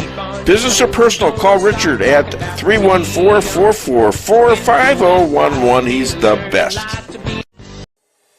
Maybe it's for a kitchen you've always wanted. Maybe it's just to have a little extra room. Whatever the reason you're considering a new home loan, it's good to know that Town & Country Bank will guide you in the right direction. Our experienced local lenders are here to help you with a new home construction, remodeling projects, and fixed and adjustable rate home loans. You can even start the process online by clicking Online Mortgage Center at tcbanks.com. Smart, friendly solutions. Town & Country Bank. Member FDIC, Equal Housing Lender. Can you imagine if I answered that question? Because if it was Biden, he would have answered it somehow. Yeah. In a way that he would have just picked one. Like, he would have just picked either yes or no, babbled off about something else, and then his team would have had to clean it up. Like, this major geopolitical statement would have made it. Yeah. Until we got to the point where we stopped taking anything that he had to say seriously. Where he's the leader of the free world, but he just said, remember, I knew this was years ago, but when he said he had cancer, everyone's like, you couldn't possibly think he said he meant he actually had cancer. When he said that, it's like, okay. This is insane, that we can't take this person at their word anymore. So I thought it was fun to watch too. And I think that the way he answered it was kind of enough of the zinger, but he wasn't outright mean. He wasn't actually outright really mean to anybody. It was like, oh, that was too much, too far. Just looked like he was having a good time. He was having a good time. Yeah, he was kind of rolling with the Tyrus. And you've interviewed him. Did you see him what was the word he liked to use? He said the weave. He was doing the weave a lot in this press conference. You have to give and I hate saying this, but you have to give the media a break. They haven't been able to ask a question in 3.5 years. Forgot how. Yeah. So that guy was so excited. He was like, I'm going to ask the best question I have. Yeah. Like, sir, are you planning to bomb Iran? You know? Because before they would be like, sir, are you happy today? What's the card say? Yes, you are. I mean, that's so. And what Biden would have said is he would have started to say something like, "Oh no, I'm gonna get in trouble." Yeah, I'm gonna get in trouble, and that further lets you know he's not running the country. Yeah, like he came back from his press conference, and there was someone waiting with a wooden spoon. Were we talking out of turn again? How many times has Pelosi told you not to talk to the press? All right, we're back. We got some news about Biden. He's trying to sell the steel from the material at pennies on the dollar that were supposed to be used for the wall, and they think this is illegal. I mean, why is he doing that? For goodness sakes! And they're still trying to they're giving out pardons to illegal aliens and commuting their sentences, and if they could, they'd still let them in the country. Why don't they get this? Okay, that's over. Stop it. Now you're gonna force the country to look for most of these people, not all. I'm sure they're gonna allow some to stay, but as you can tell from Aurora, Colorado, which is a suburb of Denver, Colorado, where I went to college and lived for a couple years, you see that this is a huge problem. You have these Venezuelan gangs. They're not only taking over apartment complexes, they actually went into some woman's house and removed her fingernails and harassed everyone else. It was terrorism right off the bat. Terrorism, okay? And speaking of terrorism, I've got to get my next guest. Holy cow, is that Santa Claus? I wonder. Anyways, oh, this is so great. Okay, so here we go. We've got two of my favorite people who were harassed and who were set upon on their own house by who are they? They're like 350 BLM Antifas, ran by ex-Congresswoman Carly Bush, who then were adopted by Tucker Carlson for a while. I don't know how that's going, but please welcome to the show, Mark and Pat McCluskey. And it's so nice to see Pat for a change. Yeah. All right. Now, my wife is dressed as she's dressed as Mrs. Claus. Oh, okay. That's me. Stand up, honey, because you got the little stockings too. Oh my. Yeah. How about that? How much did he pay you to do that? Yeah. And you're dressed with what? This is this a MAGA outfit? You know, this is my. I have one red jacket and one green jacket. I get to wear them one day a year. You know. Yeah. I'm gonna make the most of it. But you got a green tie. I do have a green. So tie. the jacket and the tie make you celebrating Christmas. Absolutely. Outfit. I don't know how that relates to Christmas, though, Pat. I don't know. No, it doesn't. She looks like an Easter egg. She's just a little ahead of her time. A little ahead of her time. Well, she's with you, so I guess you'll catch up eventually, won't you? Yeah. We're on Greg Kelly's show a couple of weeks ago where he was put us on because the McCluskeys endorsed Donald Trump for president right the week before the election, and I know his dad's a fashion horse, right, and clothes horse. And so at the end of the interview, while we're still on the air, I said, your dad taught me one thing. And he got this shocked look on his face, like, what's he going to say? My dad because said, he's a big Democrat. And I said, your dad always taught me to wear a nice tie. Did you see that journalist? Her last name is Ruel, and she works for MSNBC, I think. And on a podcast, she says, I just decided I was going to try to get a hold of Trump. So I dialed his phone number. She said, of all the things I've ever done, I thought that was probably the silliest. He answered. He answered. Donald Trump answered this journalist on the first or second ring. She didn't get the interview, but she was amazed that she actually, she was calling him. I don't know. I'm calling him when I get back. I'm going away I'm taking a couple weeks off. And when Trump called us, the number came in 0000. It's just all zeros. 0000000. 00. Wow. Well, that was during he was either that or he's a big zero. we know he's not that. Yeah. Right. Oh, by the way, just as a prop today, here's our copy of The Art of the Comeback, signed by Donald Trump. He signed this for us in Trump Tower in 1997. Wow. 1997, The Art of the Comeback. Yeah. Wow. Yeah. That's got to be worth at least $2.95. Yeah. And I've got a video of him. Our daughter was 7 at the time. She goes up to him and she's waiting in line to meet him at Trump Tower. And she's got this big stuffed animal under her arm and she's dressed for Christmas. And Trump's security guard just bursts out laughing as she goes up and poses with him and then starts giving stage directions. Like, look over here. Now smile so I can take the picture. Trump did that? Yeah. No, our daughter did that too. Your daughter. Okay.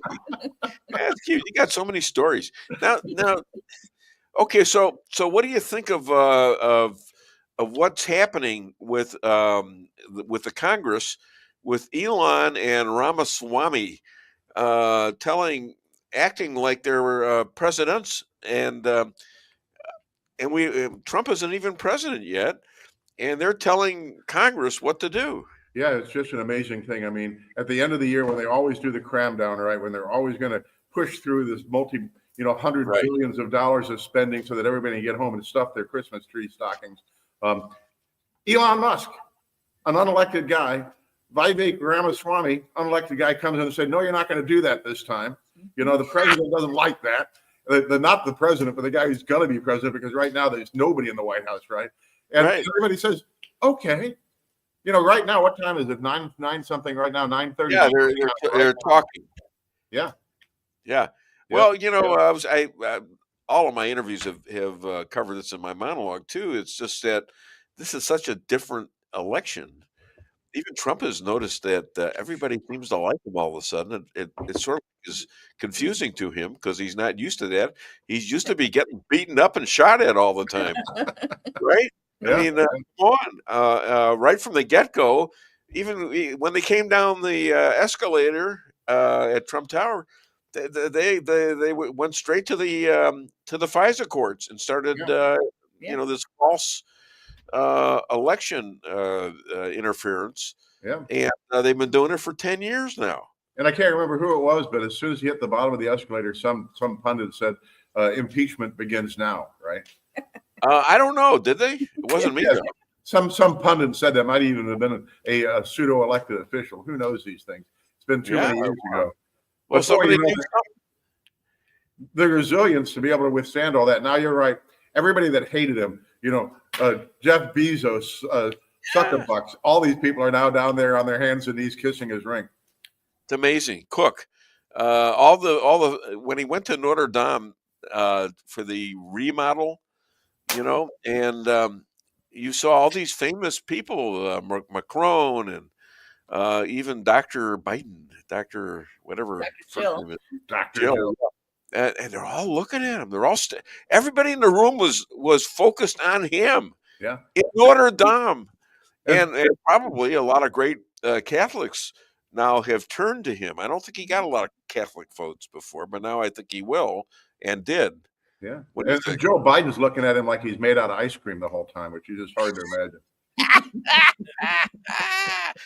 Oh my God! So now that immediately gets me into canceling some things in my mind. All right, and you can imagine what they are. Thank you for those ideas, you dirty old man. You dirty old man. Yes. Did you see he's selling perfume? Donald Trump is selling perfume. And gold hats. What is he selling? And watches. But he's selling tickets to go to the to go there. Yeah, and but all the that. perfume has that picture of Jill Biden looking at him like this will make anybody just love you. Yeah, this is incredible. It's incredible what's happened. The transition, and to him too, I can imagine so, that the transition from the 2016 debacle, where immediately he was attacked, immediately he was dragged into these phony impeachments, and they kept him dragged down all the time, and then going through the election, where actually people got to the point to where they got sick of this crap, and they started believing in him and seeing what was happening. Yeah. And how about Fannie Willis? The poor girl. Oh my! We feel sorry for her. I do. I think we need to start a new TV program, right? It'll be Fannie Willis, Kim Gardner, and Cori Bush as the biggest losers, right? What about AOC? You left her out. How dare you? She hasn't lost yet. We got to make sure she loses, and then we can add her. She's a big loser. It doesn't matter. She, wins or lose. She is a loser. Loser. All right. What would you do if your daughter, you have a daughter, and if she was in college and she was up against a transgender with male equipment, in a sport, as let's say a basketball or swimmer or thing, and got beat or hurt, plus being forced to go into these locker rooms with a fully grown man who is now naked, and you're naked. I mean, it's incredible. What would you do if that happened? I was a competitive athlete from the time I was 5 until I was 25, and I keep saying every time I see one of these things, I think even at my advanced age of 68, I bet I could beat half the girls that are around world-class athletes these days. Really, this is what goes through your mind. Did you know this, Pat? Did you know this? It's good to know. Thanks. And this is being recorded, right? Yeah. Okay. Yeah, it's all over the world now. That it's live. So it's yeah. live. There we go. But I mean, just the concept, it's just so ridiculous. I mean, and it's so perverse in this country now. You're not even allowed to ask the question. A guy who wants to be competing in women's sports, you're not even allowed. Do you still have your testicles, for example? Do you still have your boy parts? Does Bruce Jenner still have his boy parts? We're not allowed to ask because that's being transphobe. And what if I decide today I'm a girl, but tomorrow I decide I'm a boy again? What if can I do this on a daily basis? How long do I have to pretend to be a girl before I can compete as a girl in college or high school athletics? Well, this really ticks me off. I don't know about you guys. It must tick you off. It really ticks me off. It's so stupid. Yeah. So Riley, you know who Riley Gaines is? Oh yeah. Yeah. I gave her some money, and she was on Fox News yesterday, I think. Yep. And she's talking about this. I was quoting her, but also the head of the NAACP, all the sports there is, men and women. He's not a believer. He believes that the men should be able to go into the women's locker room and play competitively if they claim they're really a woman.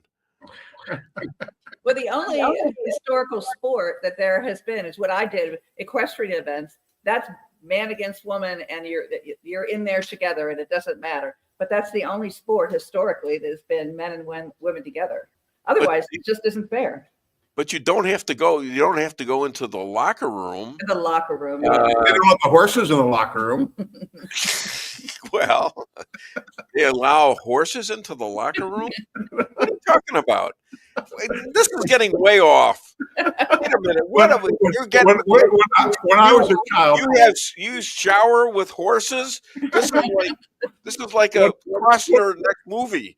Shower with horses. Okay. When I was a youth, my dad was a horseman, and there'd be at the big annual show out at the Brattlesboro Hunt Club. One guy brought his cow in. He trained his cow to jump fences, right? And cows can jump pretty good. And so there was nothing in the rules that said you couldn't jump a cow because nobody ever thought of jumping cows before. Oh my God. Now we're talking about jumping cows. Everything you say has a comic undertone. Very good, yes, undertone or even overtone. My goodness, that's funny stuff. I'm getting lost here. Louisiana senator, that's his name is Kennedy. I forget his first name, but he's a pretty sharp guy. Yeah, John Kennedy. He told the head of the NCAA, this guy's name is Charlie Baker, to go to Amazon and buy himself a spine. What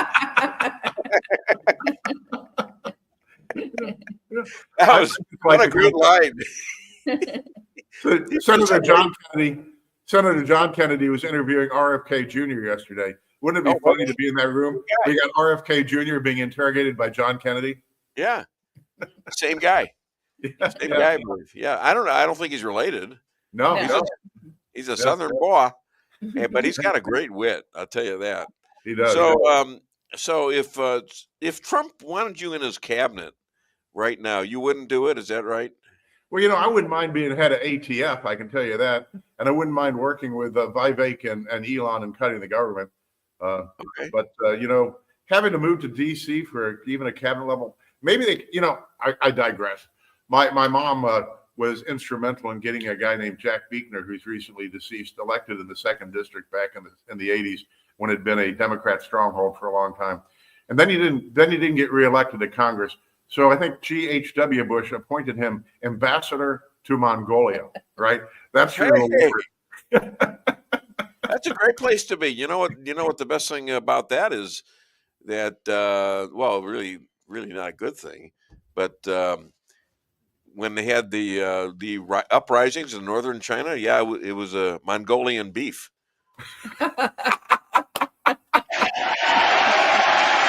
You You're cueing me. That's original joke, by the way. Wait. Here's another softball. anyways, this Riley Gaines. Yeah. You know what she did? She sent me a big jar of honey. Oh. Right. It's huge. Wait for the punchline. There's no punchline.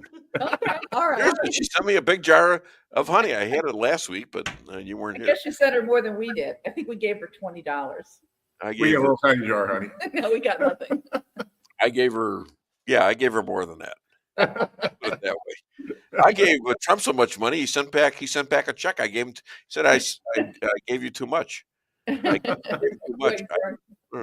So I said fine. And he said he sent me back this money, and he gave me an extra $100. I guess the tip. I wonder if it's tax free yet. No, We've already been talking about that, right? Yeah.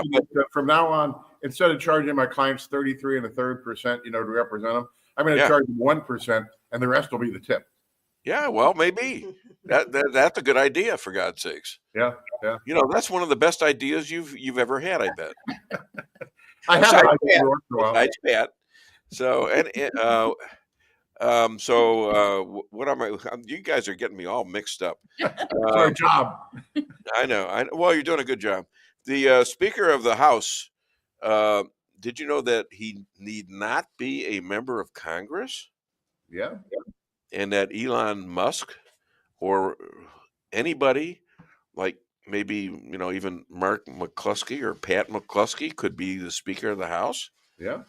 And it looks like this current one isn't going to last. No, he's toast. He's toast. Yeah, he's toast. Senator Mike Lee was on Fox last night suggesting that it'd be either Elon or Vivek, and he says, Elon's a little busy. He's got 54 companies he's running and going to Mars and all this kind of stuff, kind of land on the moon. So maybe Vivek should take the job. But you got Senator Mike Lee, one of the best conservative senators, advocating for Vivek Ramaswamy to be, Speaker of the House. I love it.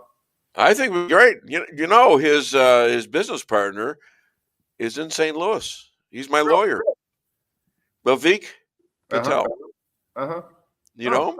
No. He's at Phoenix. Oh, Sandberg, Phoenix. Yeah. Right downtown. Huh? Yeah, I'll be damned. Yeah.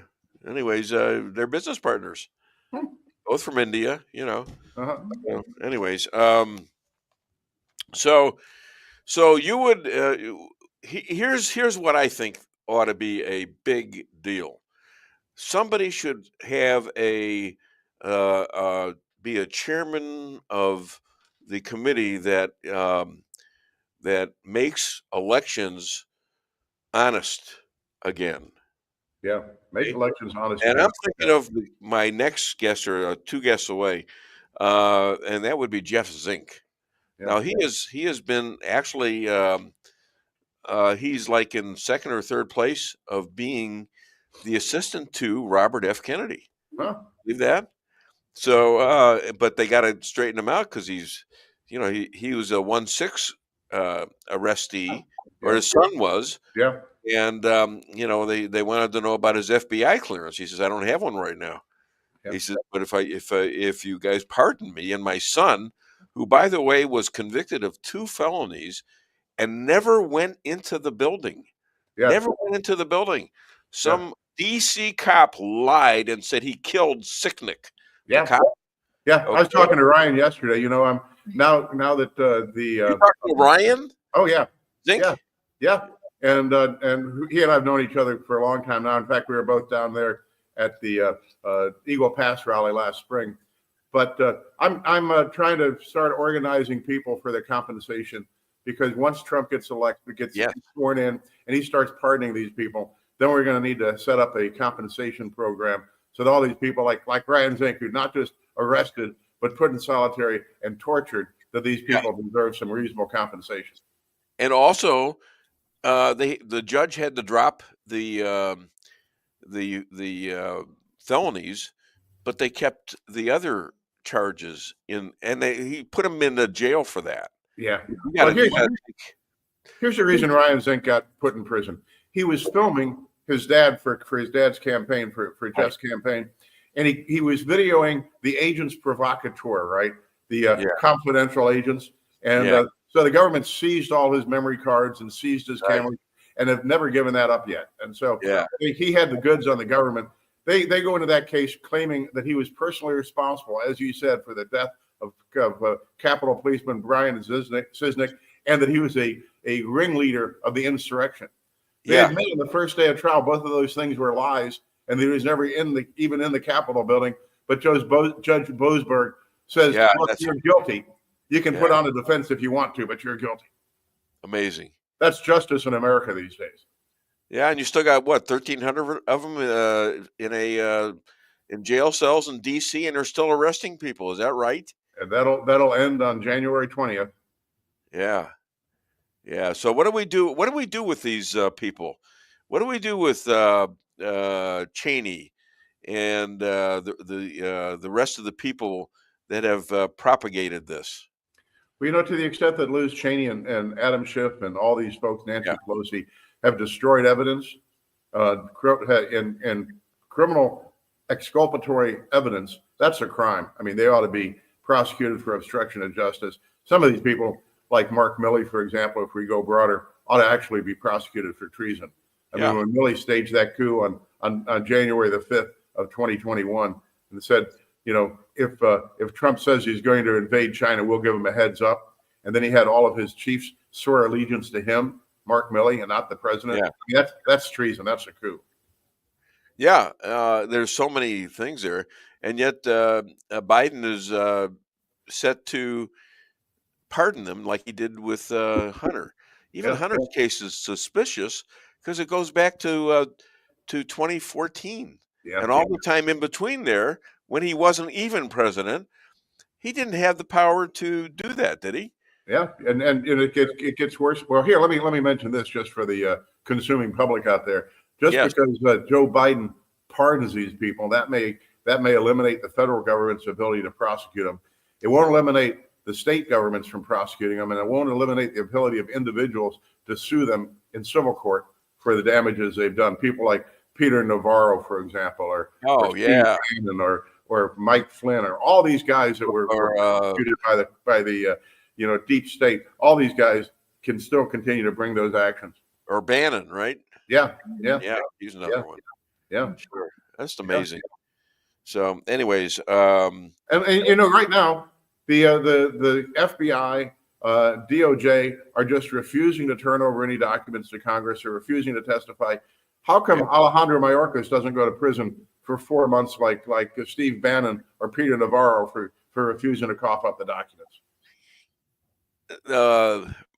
What's his name? Mayorkas? The guy, the border guy. Right. Mayorkas. Unbelievable. Yeah. This guy is guilty as hell for a lot of different things. And he's just thumbing his nose at Congress. He says, "No, I'm not going to. I don't care what you say. We're not producing the documents, and I'm not going to testify." Yeah. So and then they expect to get away with it. I don't believe that's going to happen under Trump. Do you? I think they got to be scared. I hope that Trump doesn't do what he did last time. I hope he doesn't just say, "Okay, now we're going to get on with things and let Hillary off the hook." There's got to be some consequence. You know why people don't like government?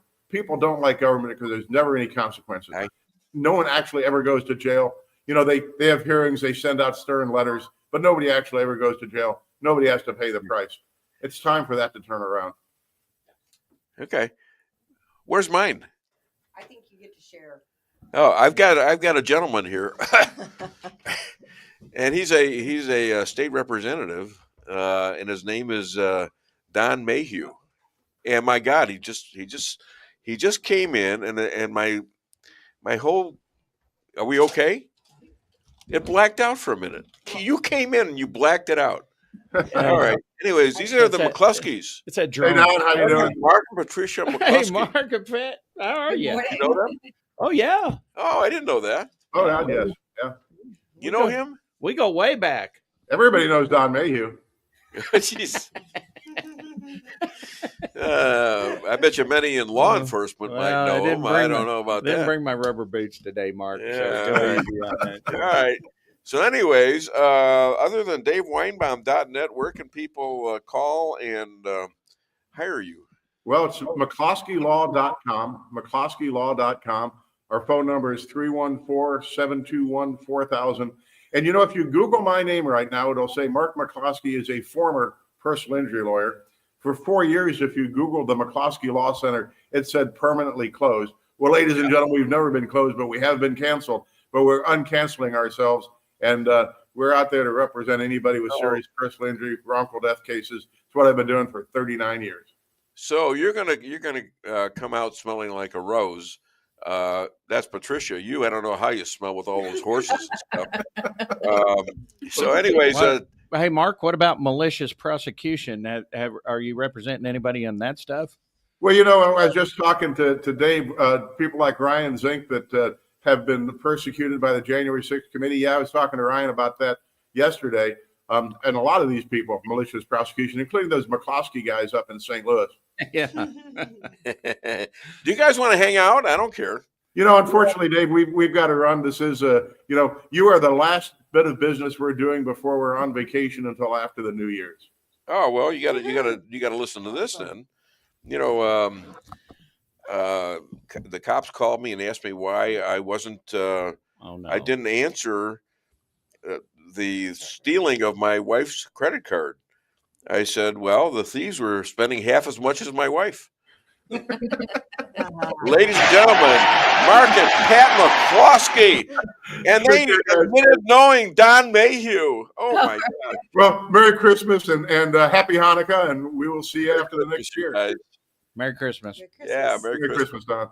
All right, so I go right now to God, this show is like amazing. It's bang, bang. Bang, bang, yeah. You're early, aren't you? I'm a little early. That's all right. No. Well, you know, I'm not on state rep time yet, which you know what state rep time is, right? If you're 15 minutes late, you're 20 minutes early. Yeah, so. Okay. Well, I wasn't familiar with that, but I'm glad you're here. You know, a man whose education was based on the search for which came first, the chicken or the egg roll. He's an engineer, a farmer, and he is also a Missouri State representative. Where we have Don Mayhew. You know what? I really like it when amateurs write their own stuff. It's it's cute. Well, yeah, I am kind of an amateur, and I'm the oldest amateur alive, I think. 76 years old, and I'm still doing. Well, this. how are you otherwise? I'm pretty good. Yeah. Look at, I got Santa Claus wife. Yeah. You know, I've stolen her from Santa Claus. So yeah. Okay, that's icky. Yeah, that was kind of weird, wasn't it? Yeah. Yeah. Well, I got an even weirder one. Oh, here. You're bringing out the best, Don. That's what I do, right? Oh, Santa, what? Mrs. Claus is so pretty. Your suit is beautiful. Have you lost weight? Your toys are really great this year. That was Larry the Brown-Nosed Reindeer.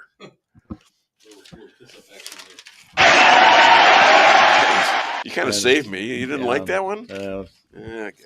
Is that the way the rest of the show is going to go?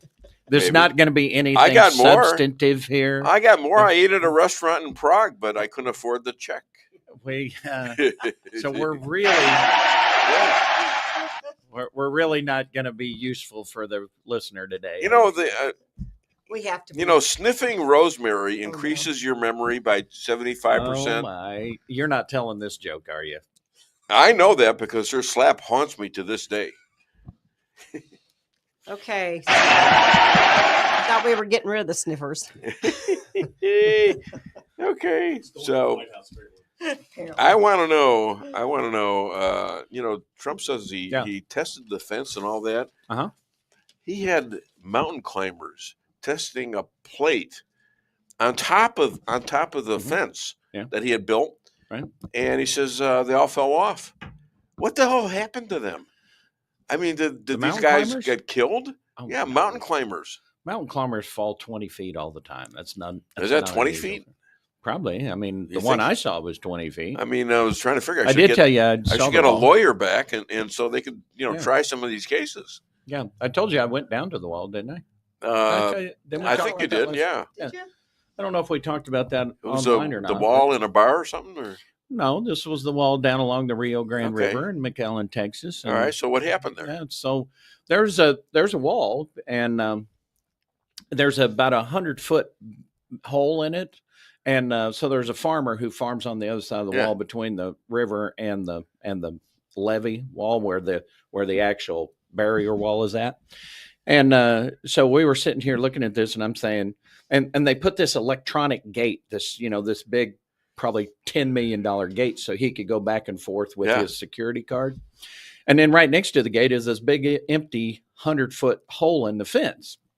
Well, he came out and he was talking to us, what are you doing and all that. And we told him, and I said, so why'd they bother with the electric gate if there's going to be this big old 100-foot hole in the fence anyway? And he goes, well, that 100-foot hole wasn't in there. He said, this fence has been here since Clinton was president.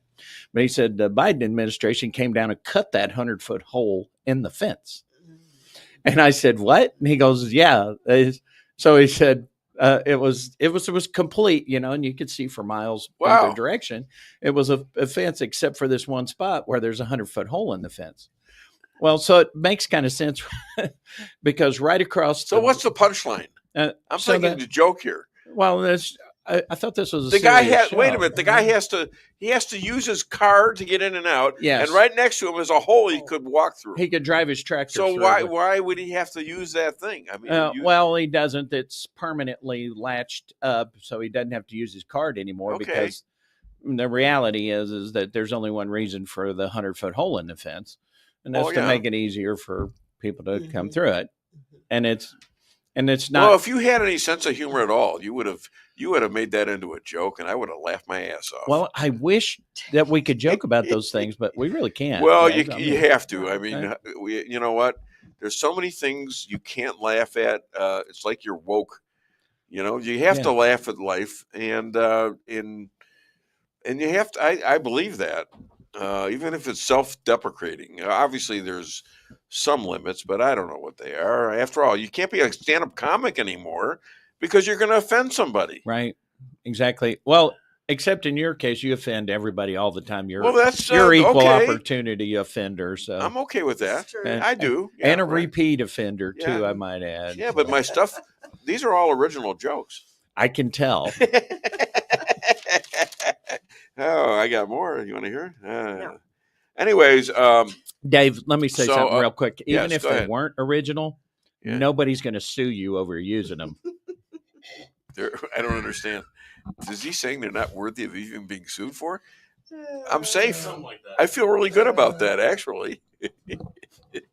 All right, less attorney bills. Anyways, a woman gets a pig kidney. This is not a joke. Replacement and walks out of the hospital. Now is that's for kidneys? I could actually turn that into a joke, but I'm not that brave. I won't tell anybody. All right, let's take this off now, off key. Go ahead. No, that's okay. I know about those open mic things. No, it's not. It wasn't a joke. No, you actually have a pig kidney inserted into this woman who I think had given one of her kidneys to her father, who eventually died. But this pig kidney, and she walks out of the hospital. Well, the next day. Wow. But as far as I can remember, we've been using the valves out of pig hearts for to help people out with heart issues. So yeah. So have you ever heard of this? Yes, I have. All right. She's a cowgirl, right? Worked at the hog auction too. Yeah, and worked at the hog auction, right? Okay. I don't know how he's got nothing there. He's got nothing. No. And she's dressed as Santa Claus. Santa Claus's wife. Yeah. Well, there's something there. That's festive. Yeah. That is festive. Yeah. It's festive. It's also cheating on me. What? She's Santa Claus's wife. She says so. We already said this was icky. Yeah, we weren't going down that road. Remember? I know. But Move along. It makes me a little hot under the collar. Move along. You got any content there today? Hot. Yeah, I got plenty. Is that so? Senate- That what you were up late last night or something? Senate This Democrats, is the best you could do. Senate Democrats want a quick deal with GOP by going along with Trump's border war, both closing it and sending illegals back. Is there some eggnog here I don't know. somewhere? Apparently there is. I don't know. I wrote this early. Yeah, I guess. Yeah. After you had a quart or two of eggnog, probably. right? I think it was vodka. I guess. You know. Well, now that's it's a time to be merry. All right. It's a time to be Santa Claus's wife, even though you're not a Santa Claus's wife. Well, before they started, and I'm here, and I'm having. Last night it was. Do you want a drink? I says, no, I don't want a drink. And I hear ice cubes going into the cups, and she says, "You sure you don't want a drink?" I says, "All right, I'll have a drink." So I had a drink, and I had cheese and crackers for dinner. Thank you, honey. You're welcome. But there was no eggnog. Sorry. No eggnog. No, but Well, I did have a drink. Since they started making this virgin eggnog, nobody even knows what real eggnog tastes like anymore. Virgin eggnog. Yeah, you buy it at the store. You got to put in your own liquor. Yeah.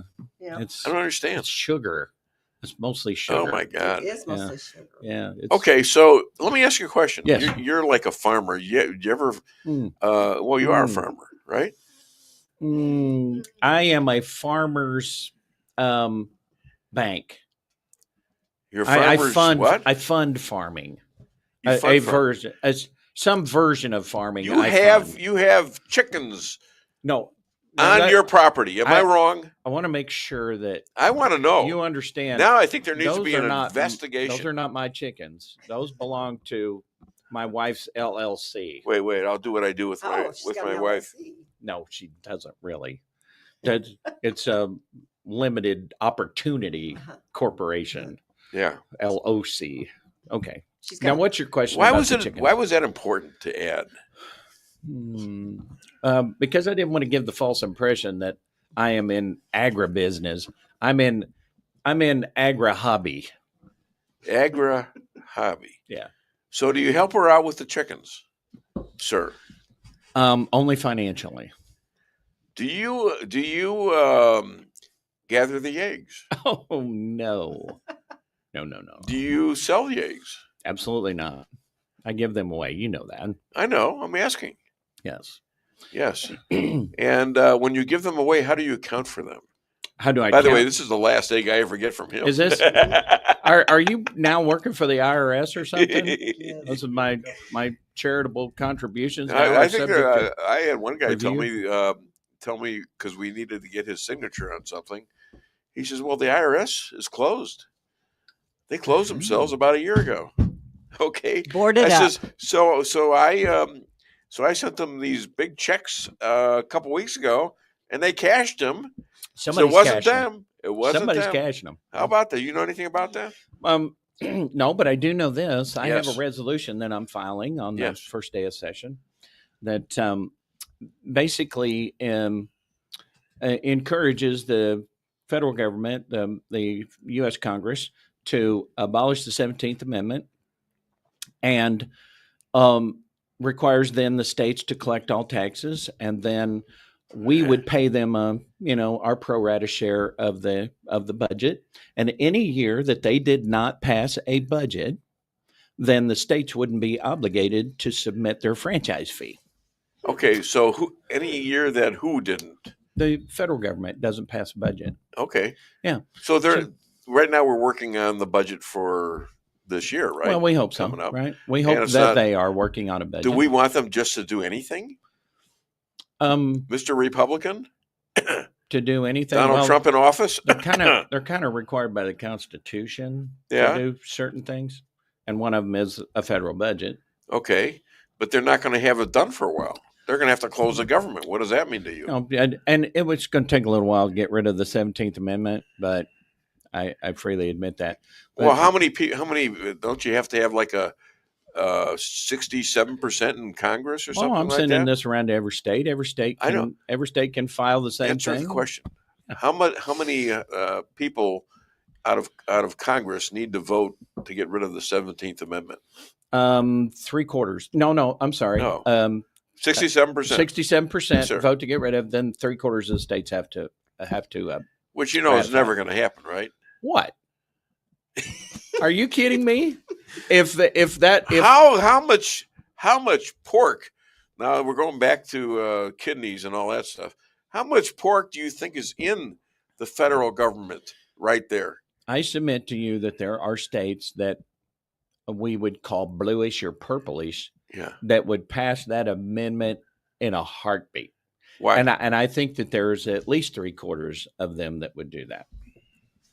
Well, Donald Trump got 213 electoral votes. How many electoral votes did he get? I thought it was 239 or something. No.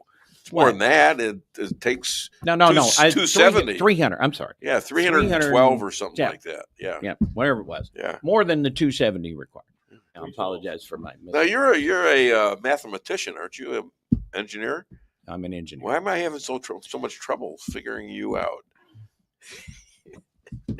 Well, in any case, yes. So with that many electoral votes, so that puts you certainly in the realm of 3/4. That would be 2/3 for sure, and really close to 3/4 right there. Okay. So if he's got those electoral votes from those states, yeah, then one would think that we could pass something like that, ratify something like that.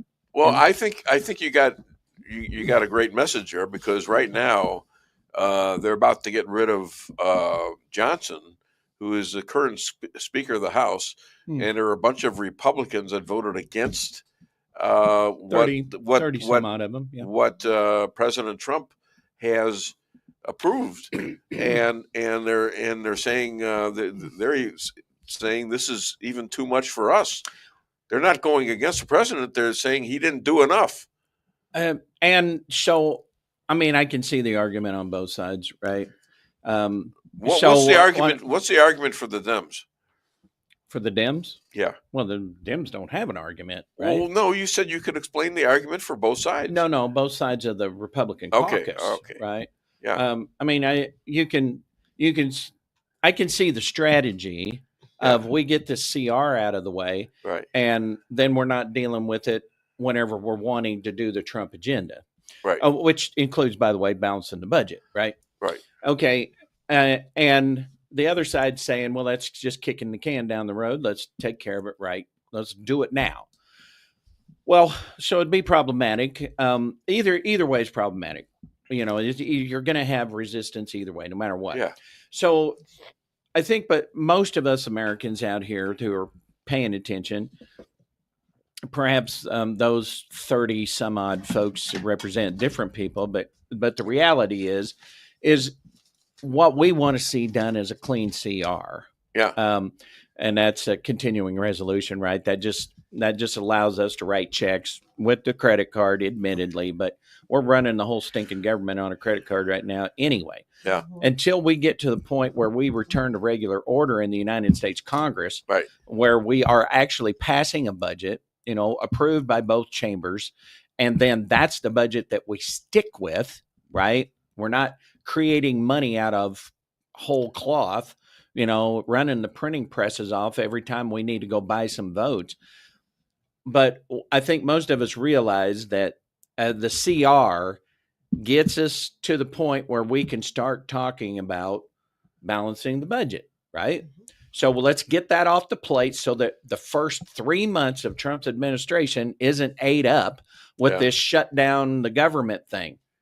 Well, I'm going to be the first one to agree that the amount of work we get out of the federal government is the same whether or not they're at work or not. In fact, it probably works out in our favor if they're not at work. Exactly. But the truth is, at some point, somebody has got to do something. Yeah.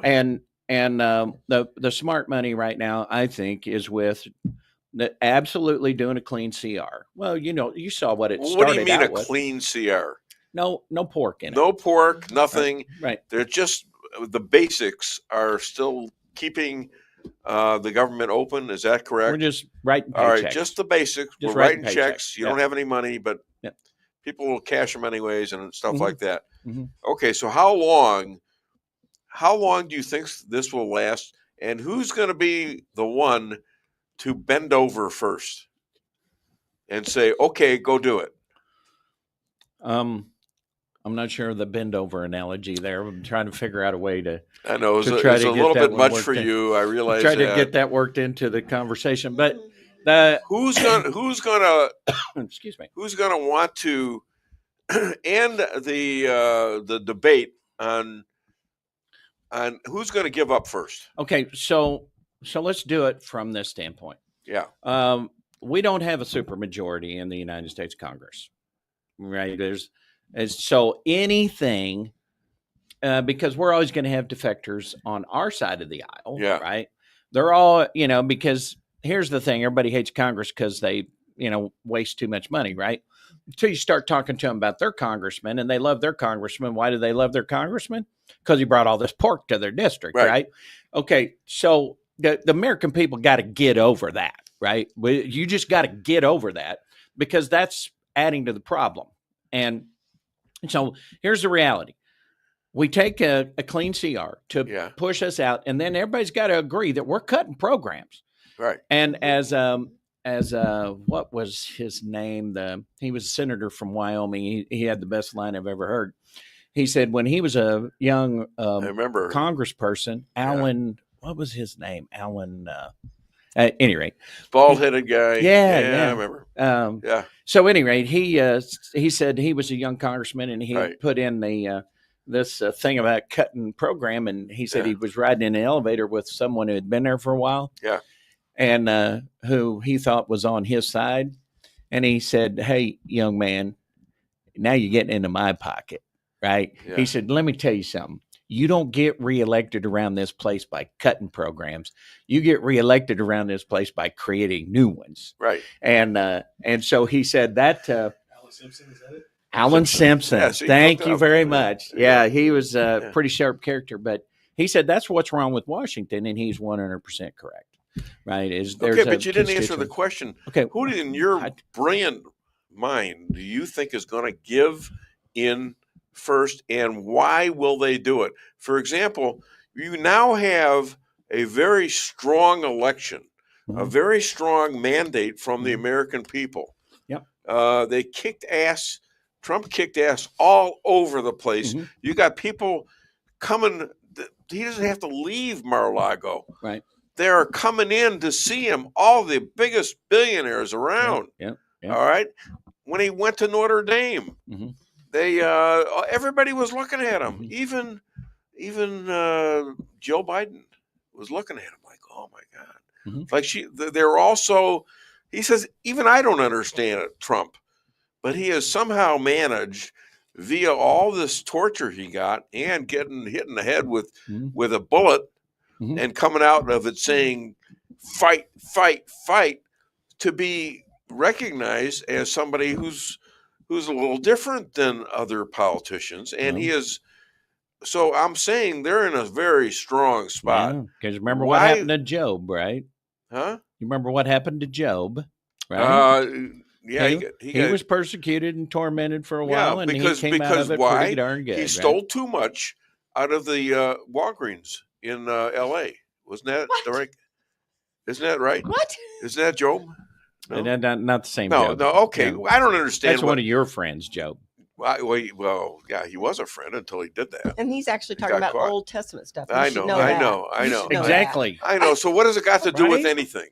What does it got to do with it? I think that's even in your book. Job if it's the Old Testament, yes, it is. How about the Old Testament of Donald Trump being ordained by God because he was hit in the right ear with blood. He had blood in his right ear. He had blood on his right thumb, and he had blood on his right big toe. That's how Moses ordained Aaron. Look in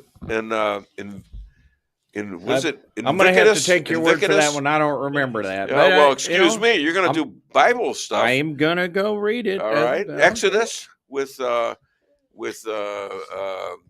saying how you should maintain slaves and not maintain slaves and what you have to do and all that. Are you familiar with that one? No. Okay. No, because of the 14th Amendment. What's that? You look it up for Pete's sake. You don't know what you're talking about. So would you answer the question, please? Who's going to break first and who ought to break first and give up? So we're going to end up with a clean CR. I'm fully confident. It's When? already down to 110 pages, right? Well, yeah, something like that. Well, from 1,100 pages. From 1,500. Yes. Yeah. Give or take 400. Hey, But I know to you that's no big deal, but that's an average bill for me. But well, yeah, yeah. But that's only because I Okay. got to make them bureaucrat proof, right? If you want to, because you know how this works, right? I know I'm not getting an answer to my question. I'm getting to it. If you'll just let me get to it. So we'll write a bill up in Jeff City that's a paragraph long, and that'll turn into 2,500 pages of regulation. Now, the same thing in Washington, D.C. Consumes about 2 truckloads of paper, right? And so, but on the thing on the CR, Donald Trump really doesn't have anything to do with that. Certainly not yet. But even if he does. No, even if he did, even if he was in office now, it's not Trump's deal. It's the Congress, because I don't know if you know but this. you think Elon Musk said that on his own? No. He's getting information from Donald Trump. Well, no, but they're offering friendly advice from the gallery. He has power that's assumed by his position. If I was in his position, I would say, look at how many votes I got and look how many votes you boys got. Yeah, exactly. Now where's your future? Yeah. Other than maybe a courtroom under my DOJ. But he is actually for the clean CR. Okay, fine. Right? That's really what he wants to do. Right. And so, but the first things we need to do, get out of the gate, is that he needs to address the border immediately, and Congress is willing to do that. Even the Dems, I think, most of them that are in those purple districts and saw how many votes he won by, have got to be looking at their political future and saying, hey, maybe I need to come back to the middle here a little bit. So what I'm saying is that all of those things are going to encourage Congress to do the right thing, because the first thing we got to do out of the gate, without any doubt, everybody agrees, is that you got to address the border problem, period, exclamation point. I think we got pretty much all the votes we need on that. I think it ain't that they won't drag it out, right? Because we know they will. But pity the fool who votes against the border bill, right? That person just made themselves a target. Just go look at the polls. I would remind those folks, even on the other side of the aisle, go look at the polls in your district and tell me you're going to vote against Trump's border bill. Yeah. It ain't that there won't be some compromising going on there. I'm sure there'll have to be a little bit of pork added to it to sweeten the pot, do all those things that we already know Congress is going to do.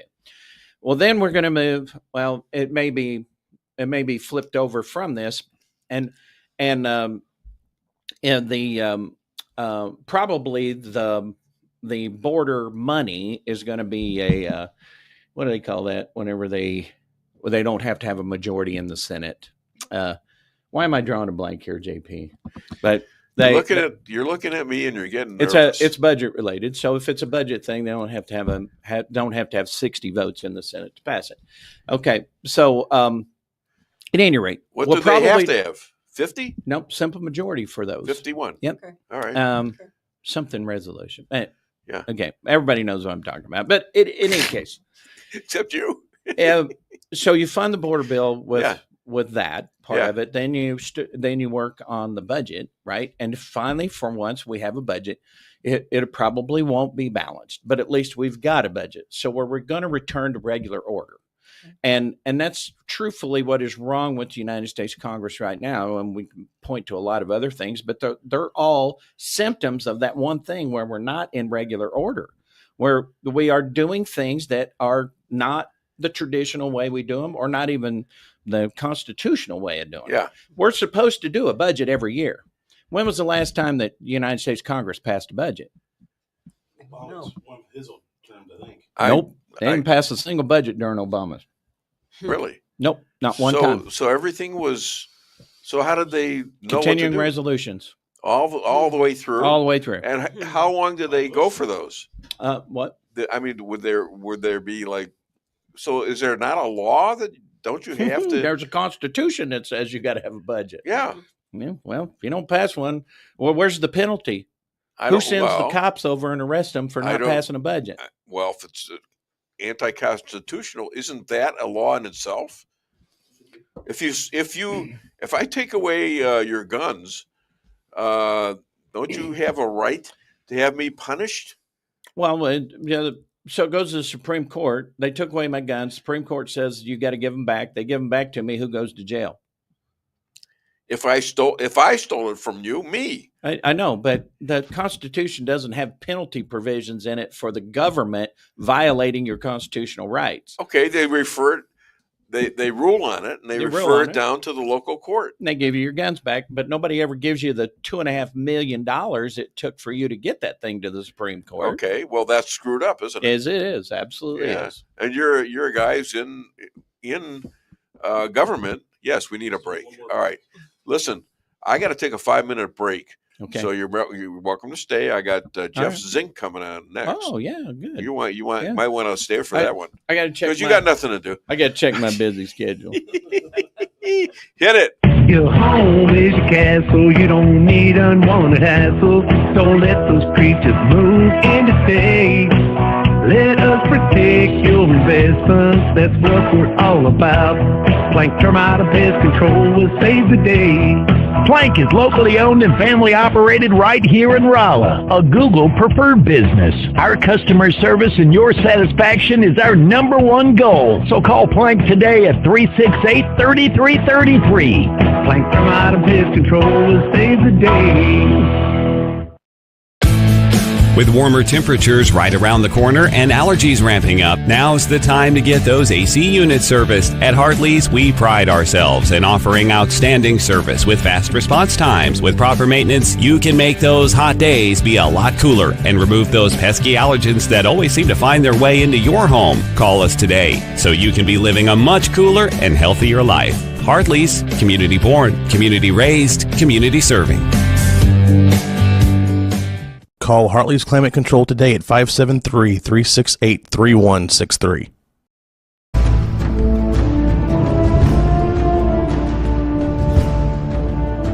Never be too coy to tell your friends and family about koi sushi and hibachi. Celebrate the best Chinese-Japanese restaurant in the Midwest. Call 573-426-5551 to make a reservation or order takeout. Locally owned, 1808 North Bishop, Rolla, Missouri.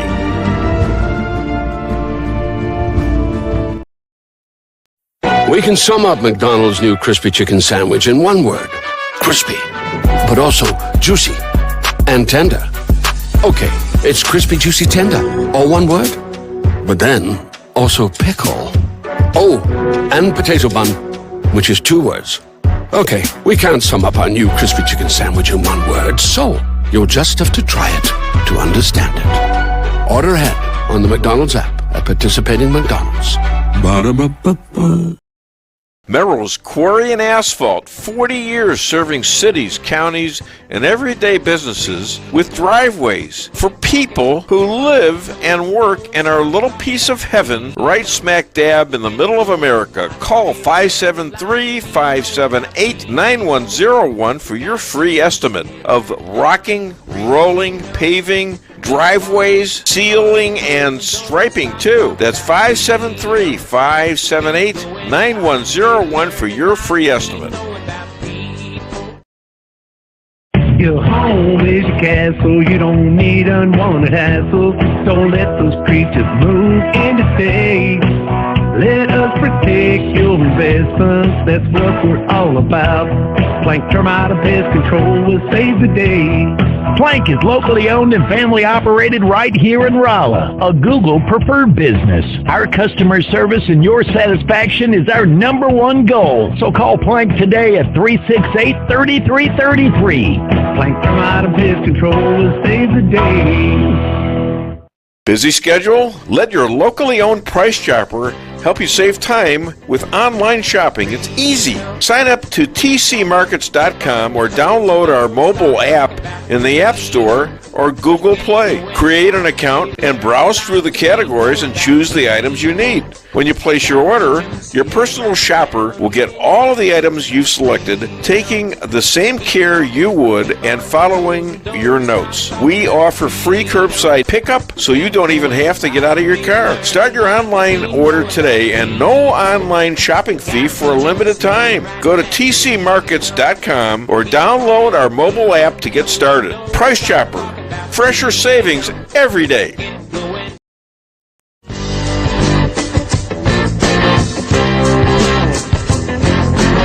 A-Car Real Estate, where experience matters. 532 million sold since 2003, the #1 sales volume in Phelps County. As a client for decades, I can say they are the best in mid-Missouri. Call 573-368-7355. That's 573-368-7355 for the best real estate experience you'll ever have. Gotta reach 'em, see it right now.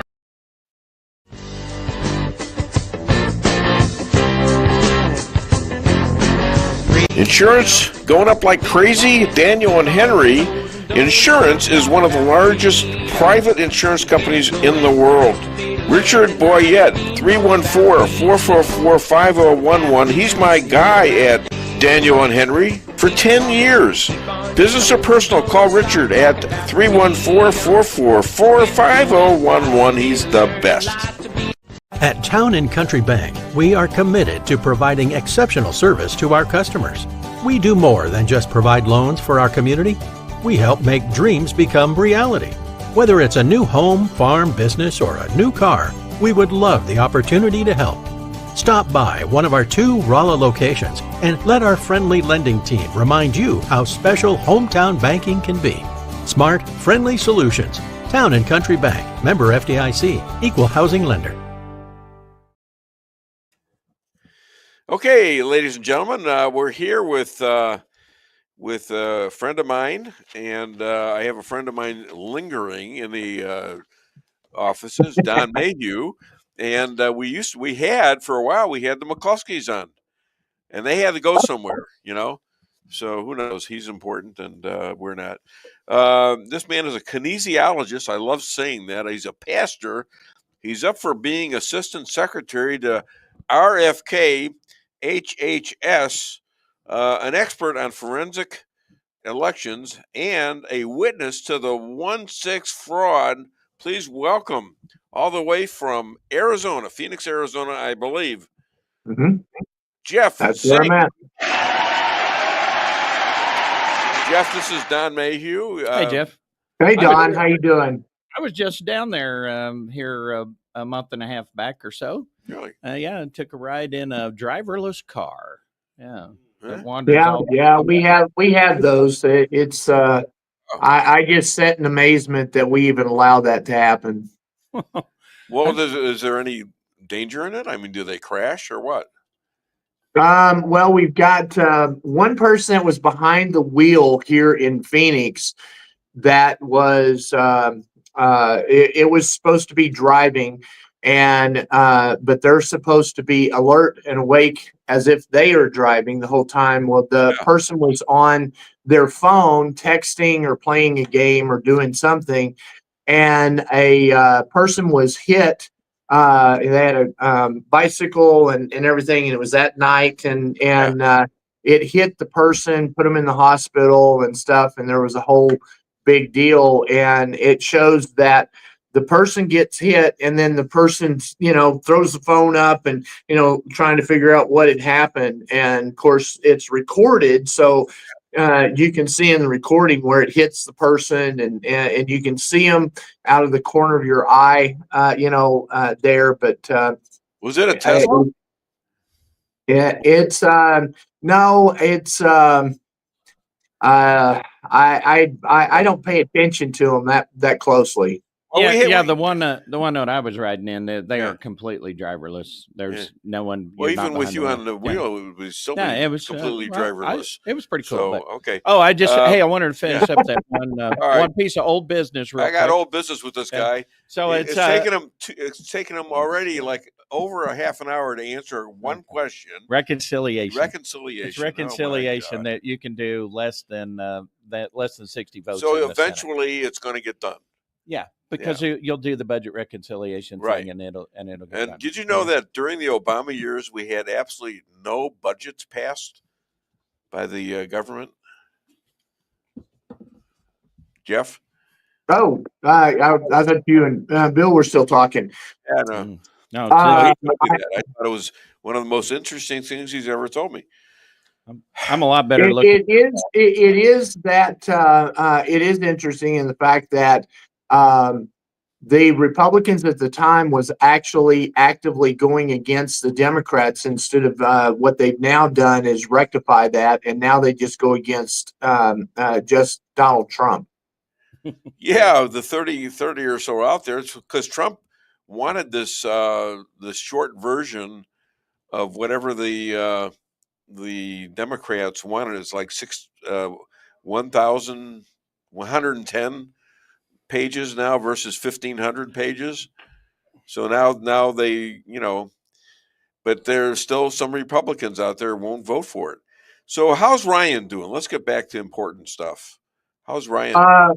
Ryan's home. He's with his girls. His lovely bride and his 5-month-old baby daughter, and doing good. And the thing that's really interesting is that the probational officer who basically, I'm a pastor, so I won't use the words I'm actually thinking of right now towards him.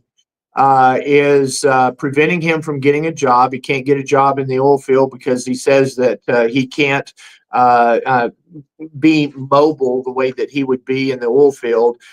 Yet he can drive all the way outside to either Houston, San Antonio, Dallas, or El Paso, but he can't go inside of that to work a job. And so, and he's got, he has to pay $500 restitution. They're saying, well, when are you going to pay this? And he goes, I got to get a job first. You're not letting me have a job. And so he said, I tell you what, I'll pay it on January the 21st. So, we just had the McCluskeys here. I like that. And they mentioned Ryan right away. I guess is he representing Ryan? No, I've kept Mark. Mark and I have been talking back and forth, and he's kept up with the case and stuff. And here's what's really interesting. So now what has happened is that we've had a second agency that has come out and said that they now had paid informants and agents on Capitol grounds. So there's a second agency now, and the thing is that there's 16 3-letter agencies in our federal government. And I'm guessing that when we finally get all of them out there where they have to give the information, we're going to find out that probably every one of them had informants and agents on the ground, and the other thing too, which we've stated, and you can go back to the original time where you and I first started meeting, and I made the statement that Ryan took pictures of the Ukrainian special forces. Right. Well, since then that came out, and that's been proven to be true, and so all the pictures. He did, but they had to admit that they destroyed all of the pictures and videos on Ryan's camera. Amazing. Okay, so he's semi out. So you're saying he's not being represented by Mark? Yeah. No. That's not Mark's forte. Mark's forte is will Trump wait to pardon you and Ryan to force Congress to to force their hand on your approval? Well, they did say it was going to be a case by case basis. Now, I have made the statement that what every J6er that has been persecuted and been wrapped up in this deal should receive, and the number is 1776, 2020, and 6 cents. Which is $17 million, 762. So you can kind of figure it out yourself how much money is available for each one of them that the federal government's going to have to put. But also for those that have been incarcerated, they get an additional $1,000 a day. Yeah. If it comes out that they were in isolation during that time, it's $10,000 a day that they're in isolation. And then if they have violated the Geneva Convention, which most of our prisoners have been tortured, that's an extra $5 million for that individual for having their rights and the Geneva Convention. Basically, they've trampled on the Constitution and the human rights aspect of how you humanely treat prisoners, and I consider them a prisoner of war. That we're going to have to actually say that this Fedsurrection was a attack of the federal government toward the people. Fedsurrection. Fedsurrection. I like that word. You invented it. Fedsurrection. Fedsurrection. Sort of like the word I invented a couple years ago. Libyate. Well, and that's pretty close. I mean, that's or libtard. Hey, that's yours. That ain't mine. So tell me again about McCluskey is telling me that he's doing this stuff. He's setting it all up. He mentioned your son's name on. Oh yeah, he is working on trying to have a defense. One of the things that's really interesting is that we have a lot of the attorneys that are helping, and trying to work with J6ers and the attorneys that are there.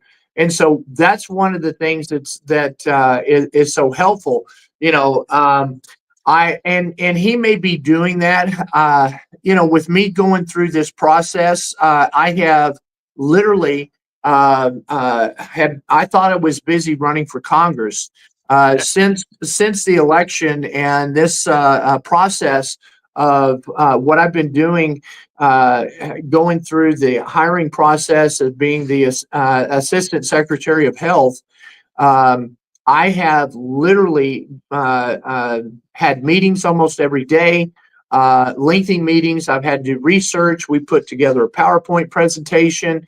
I have had to, map out a structure for how we're going to get rid of PBMs, which are the middleman, the broker between the pharmaceutical companies and the insurance companies on regards to managing the pharmaceuticals there. And to give you an idea, so if somebody had cancer, and let's say that the cost for that cancer treatment is $25,000 a month. We have a system in place that we can now take some of the greatest minds there, and we can, instead of using the name brand products, let's do generics that have been proven. Yeah. Then let's do this. It's really simple, Dave. We're going to take your blood. We're going to look at all of the cursors for cancer. And we're going to say, okay, well, you have precursors for this type of cancer that can develop as you grow older. We can also take a look at, because we know your chronological age, but we can find out what your biological age is, what your body actually is, so that you can sit down, and when they did that to me, they said, well, you're a 62-year-old man in a 93-year-old body. No, I'm kidding. I just took a breath test this morning where it has like a clock, and it starts you at like age 90 something or 80. Dave, the ones the police give you are not for. That I was going to say Yeah, that's not the one that was a whole different thing. And that was, starting your car is not the same. Yes, I wasn't exactly. I wasn't convicted yet. So stop saying that. No, this is something that you hold your breath. It sees how it tests you how long it's got a little circular thing, and each time it comes down to 80, 70, 60, 50. I kept it through till I was like 21, and it was the end of it. And the machine spits out a fortune at the bottom. No. This was on X. X really is now truthful. You got to believe everything you read on X. What's the matter with him?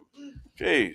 Anyways. Well, one of the things that's really interesting, and I'm gonna call out X and Elon Musk, and then if you go to my X account, I have under or just barely over 1,000 followers. Wow. Now I've run 2 congressional races. I've been on national television. I have been on multiple, multi-million viewers, such as Dave's show and stuff. And I've asked people to follow me. And the thing is that at one point I had like 2,000 or 3,000. And then all of a sudden I got pushback. I work all the way up to about 2,000 or 3,000. I go back to 1,000. And so I'm back down to 1,000 again. Really? And I've been calling out Elon, and I'm going to say, hey, look, I'm being shadow banned and stuff. So one of the things that happened, because AmFest is happening right now, and that's something next year, Dave, you need to bring everybody out here to Phoenix, and you need to set up your booth, and for 4 days, you can interview people like Don Jr. Don Jr. was going around hitting all of the podcast stuff and was actually talking to them. Is there air conditioning in Arizona? Yes, there is. It's a great convention area, and they got hotels that have air conditioning and stuff. They got, and the thing is you don't need air conditioning right now. You can go outside because, it's an awful 72. I think it's supposed to be a high of 72 or 74 degrees this afternoon. The lows are the high 50s, like 58 and stuff. And, and the thing is, I was almost late to your show because I had to shovel so much sunshine out of my driveway to get out of the, to get to the. It's fascinating because he's been shoveling a lot of stuff too. Well, hey, play that thing. Play that. We're gonna play this. You got to do this. I like the fact that State Secret showed up on Anthony Weiner's laptop right between his porno pictures.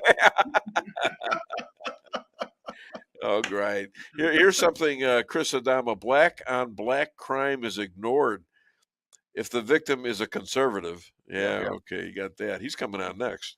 Yeah. We ran into him down at the I heard patriotism conference last week. I heard. What's interesting about this, and we were talking about this with JJ Bradshaw, who's on the show, and he's talking about Elon Hakeem, and you're talking about Adamo, and I'm thinking, all these people that come on my show for the last 14, 15 years, they all seem to talk to each other. Well, that's because you're the center of the universe. Damn conspiracy is what it is. You're trying to get rid of me. No, you're just the center of the universe. We're all bound by gravity to rotate around you. Oh God, I'm gonna save that one. I'll put that in the clip. That won't be the last time you hear that on this show. I can try. Especially my wife. She'll laugh. You're a what? Yeah. Yeah, right. That goes back to that is incredible. That goes back to I gotta take exception with some of Jeff's numbers there. He said 1,000. Well, he didn't. Yeah, he didn't account for your viewers, so that would take it up to 1,005. So when I get here, he can't stop. Me neither. And then do Eddie Murphy for him. because it just matches. What do you know from funny, you bastard? Yeah, that was for you. All right. Hey guys, I don't even have to insult you now. I got things to insult you. With that, I gotta go. I don't have to put. Are you leaving me? Are you leaving mad? Thank you. You're leaving mad? Are you? Not Hey, mad. Very disappointed. I just wonder. Did you answer the question finally? I guess you did. I don't know. It's weird. Well, I answered the question 4 different ways. Well, here. He's probably got an egg in his hand. Oh, he cracked his egg in his hand. Hey, Jeff, right, good to see you. Good to see you, and good luck. Nice to see you too. Don. Okay, thanks for coming in. Merry Christmas, Appreciate it. Merry Christmas. Thank you. Oh God. All right. Yes. He's trying to say Hanukkah, for Hanukkah. We got him talking Hebrew. Anyways, so you mentioned something that you had talked to Trump's lawyers about elections, and they were not in on that. They were just doing a general talk with you, and I know you mentioned it last time. That's why I'm mentioning it now. Mm-hmm. If they came and offered you a new chairman post to go into the administration as the elections czar, who would make everything legal and legal elections, that basically would be your standard. Would you consider that? That's what I always pictured you as.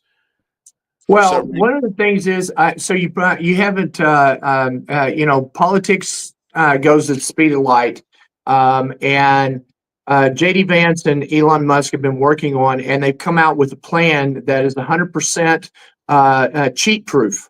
There's no way you can cheat, and so what we're doing is we're putting together, and you're right. There are some things that is taking place that I can't talk about right now, but I can tell you that what they're going to be rolling out and what's going to be happening is going to change the way elections are going to be moving forward in our country and stuff. And so, Elon has put out some information. So I'm going to make people go to X, find Elon Musk and look at what he and J.D. Vance has put together and stuff. I'm well aware of what's happening there, but that's he actually is that person that's going to fall under Doge, and the efficiency of how our government's going to run. A lot of people don't understand, but our elections are federal. Even the down ballot of state elected officials, it's on a federal ballot.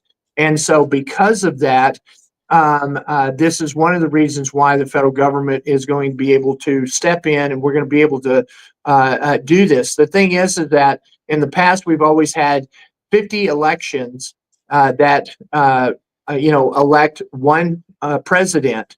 The deal is that each one of the states should have its own autonomy, and you should be able to do that. But what we're going to do now is we're going to make it to where, things like, and I've caught, and how many times have I been on your show and I've called out Dominion, ES&S, Pro V&V, and the thing is that they're going to go by the wayside. We're not going to be allowing them in our country and using this. It is a way. It's computers, it's software, and whether you take a scanned image or you touch a screen. We have a right to do this. We have a right to have dominion in our states. Well, You won't after we get done with this. And the reason why is because they are not being compliant by the DOD. The thing is that the DOD does not have access to their software. They say that it's proprietary, to their ES&S, Pro V&V, Smartmatic, and Dominion. However, nothing with the DOD, because it is sensitive and that they have top secret clearance. They should be able to see anything that they want, and so that doesn't fly.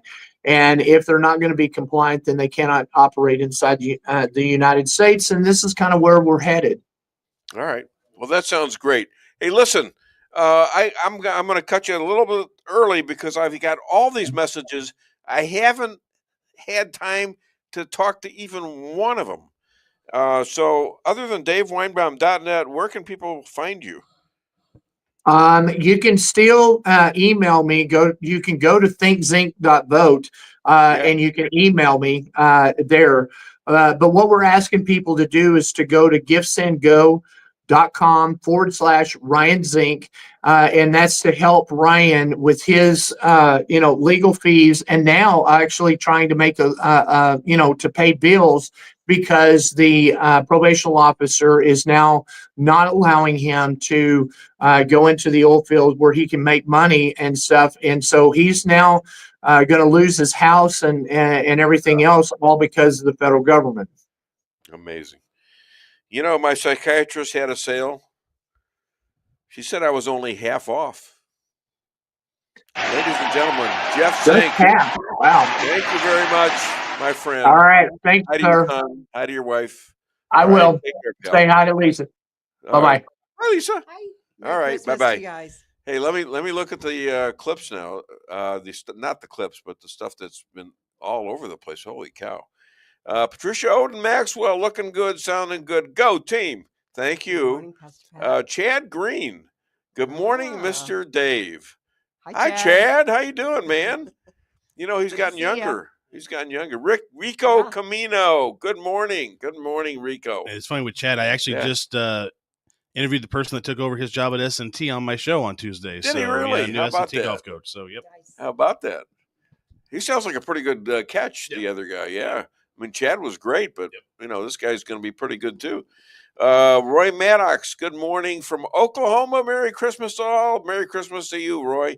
And my good friend, Owen McNamee. Good morning, folks. He's out there pushing my show every week. Thank you so much, Owen. What a patriot he is.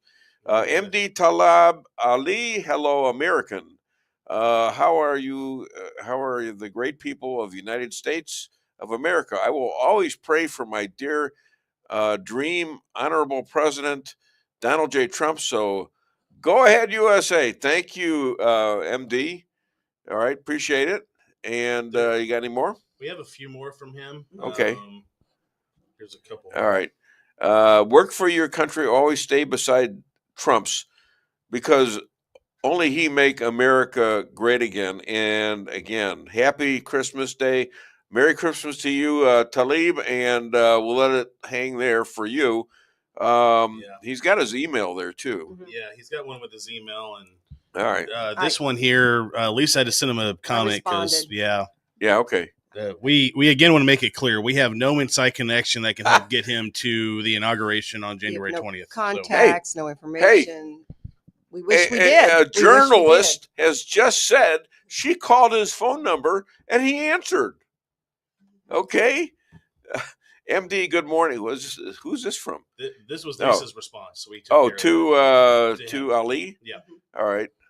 Well, if I had it on there, I could read it. Okay. I'll go and put it back on there real quick. All right. Good morning. We are sorry, but we do not have any information or contacts for attending the inauguration. Wish we did. You got to come up with a lot of money, I think, to go there. Richard C. Lockwood, we know him well. Have you heard that they are serving eggs Benedict on hubcaps this year? I guess there's no place like Chrome for the hollandaise. No place like home for the holiday. What do you mean, okay? If I want to sing, I'll sing, damn it. No, I was with his comment. Oh, okay. Yeah, it was a joke. Is that it? That's it. All right. Well, here we are. And let's, if you want to call the show, I guess it's a little late to call. Probably, yeah. Yeah, but 2 minutes left. Let me see what I got in terms of other stuff that I didn't get to today.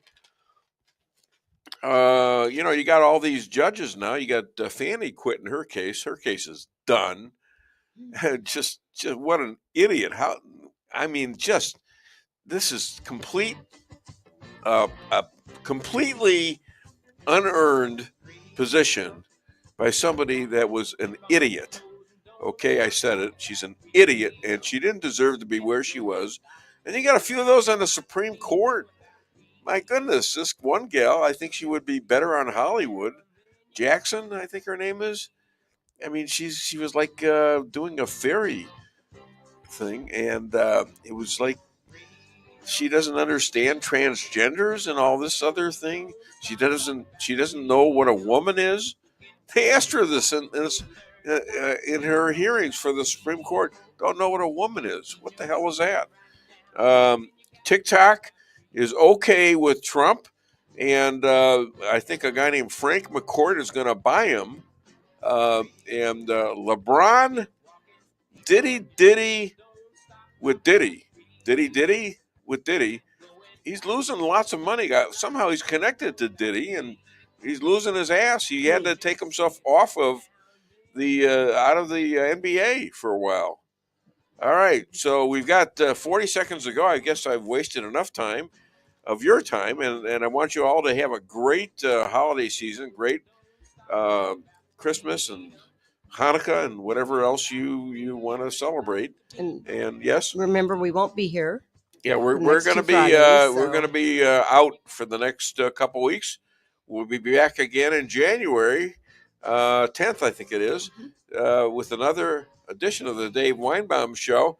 So you guys get out there and have some fun. All right, it's a great country that we're in. You guys have fun. Thank you. Reach 'em, see it right down, man, you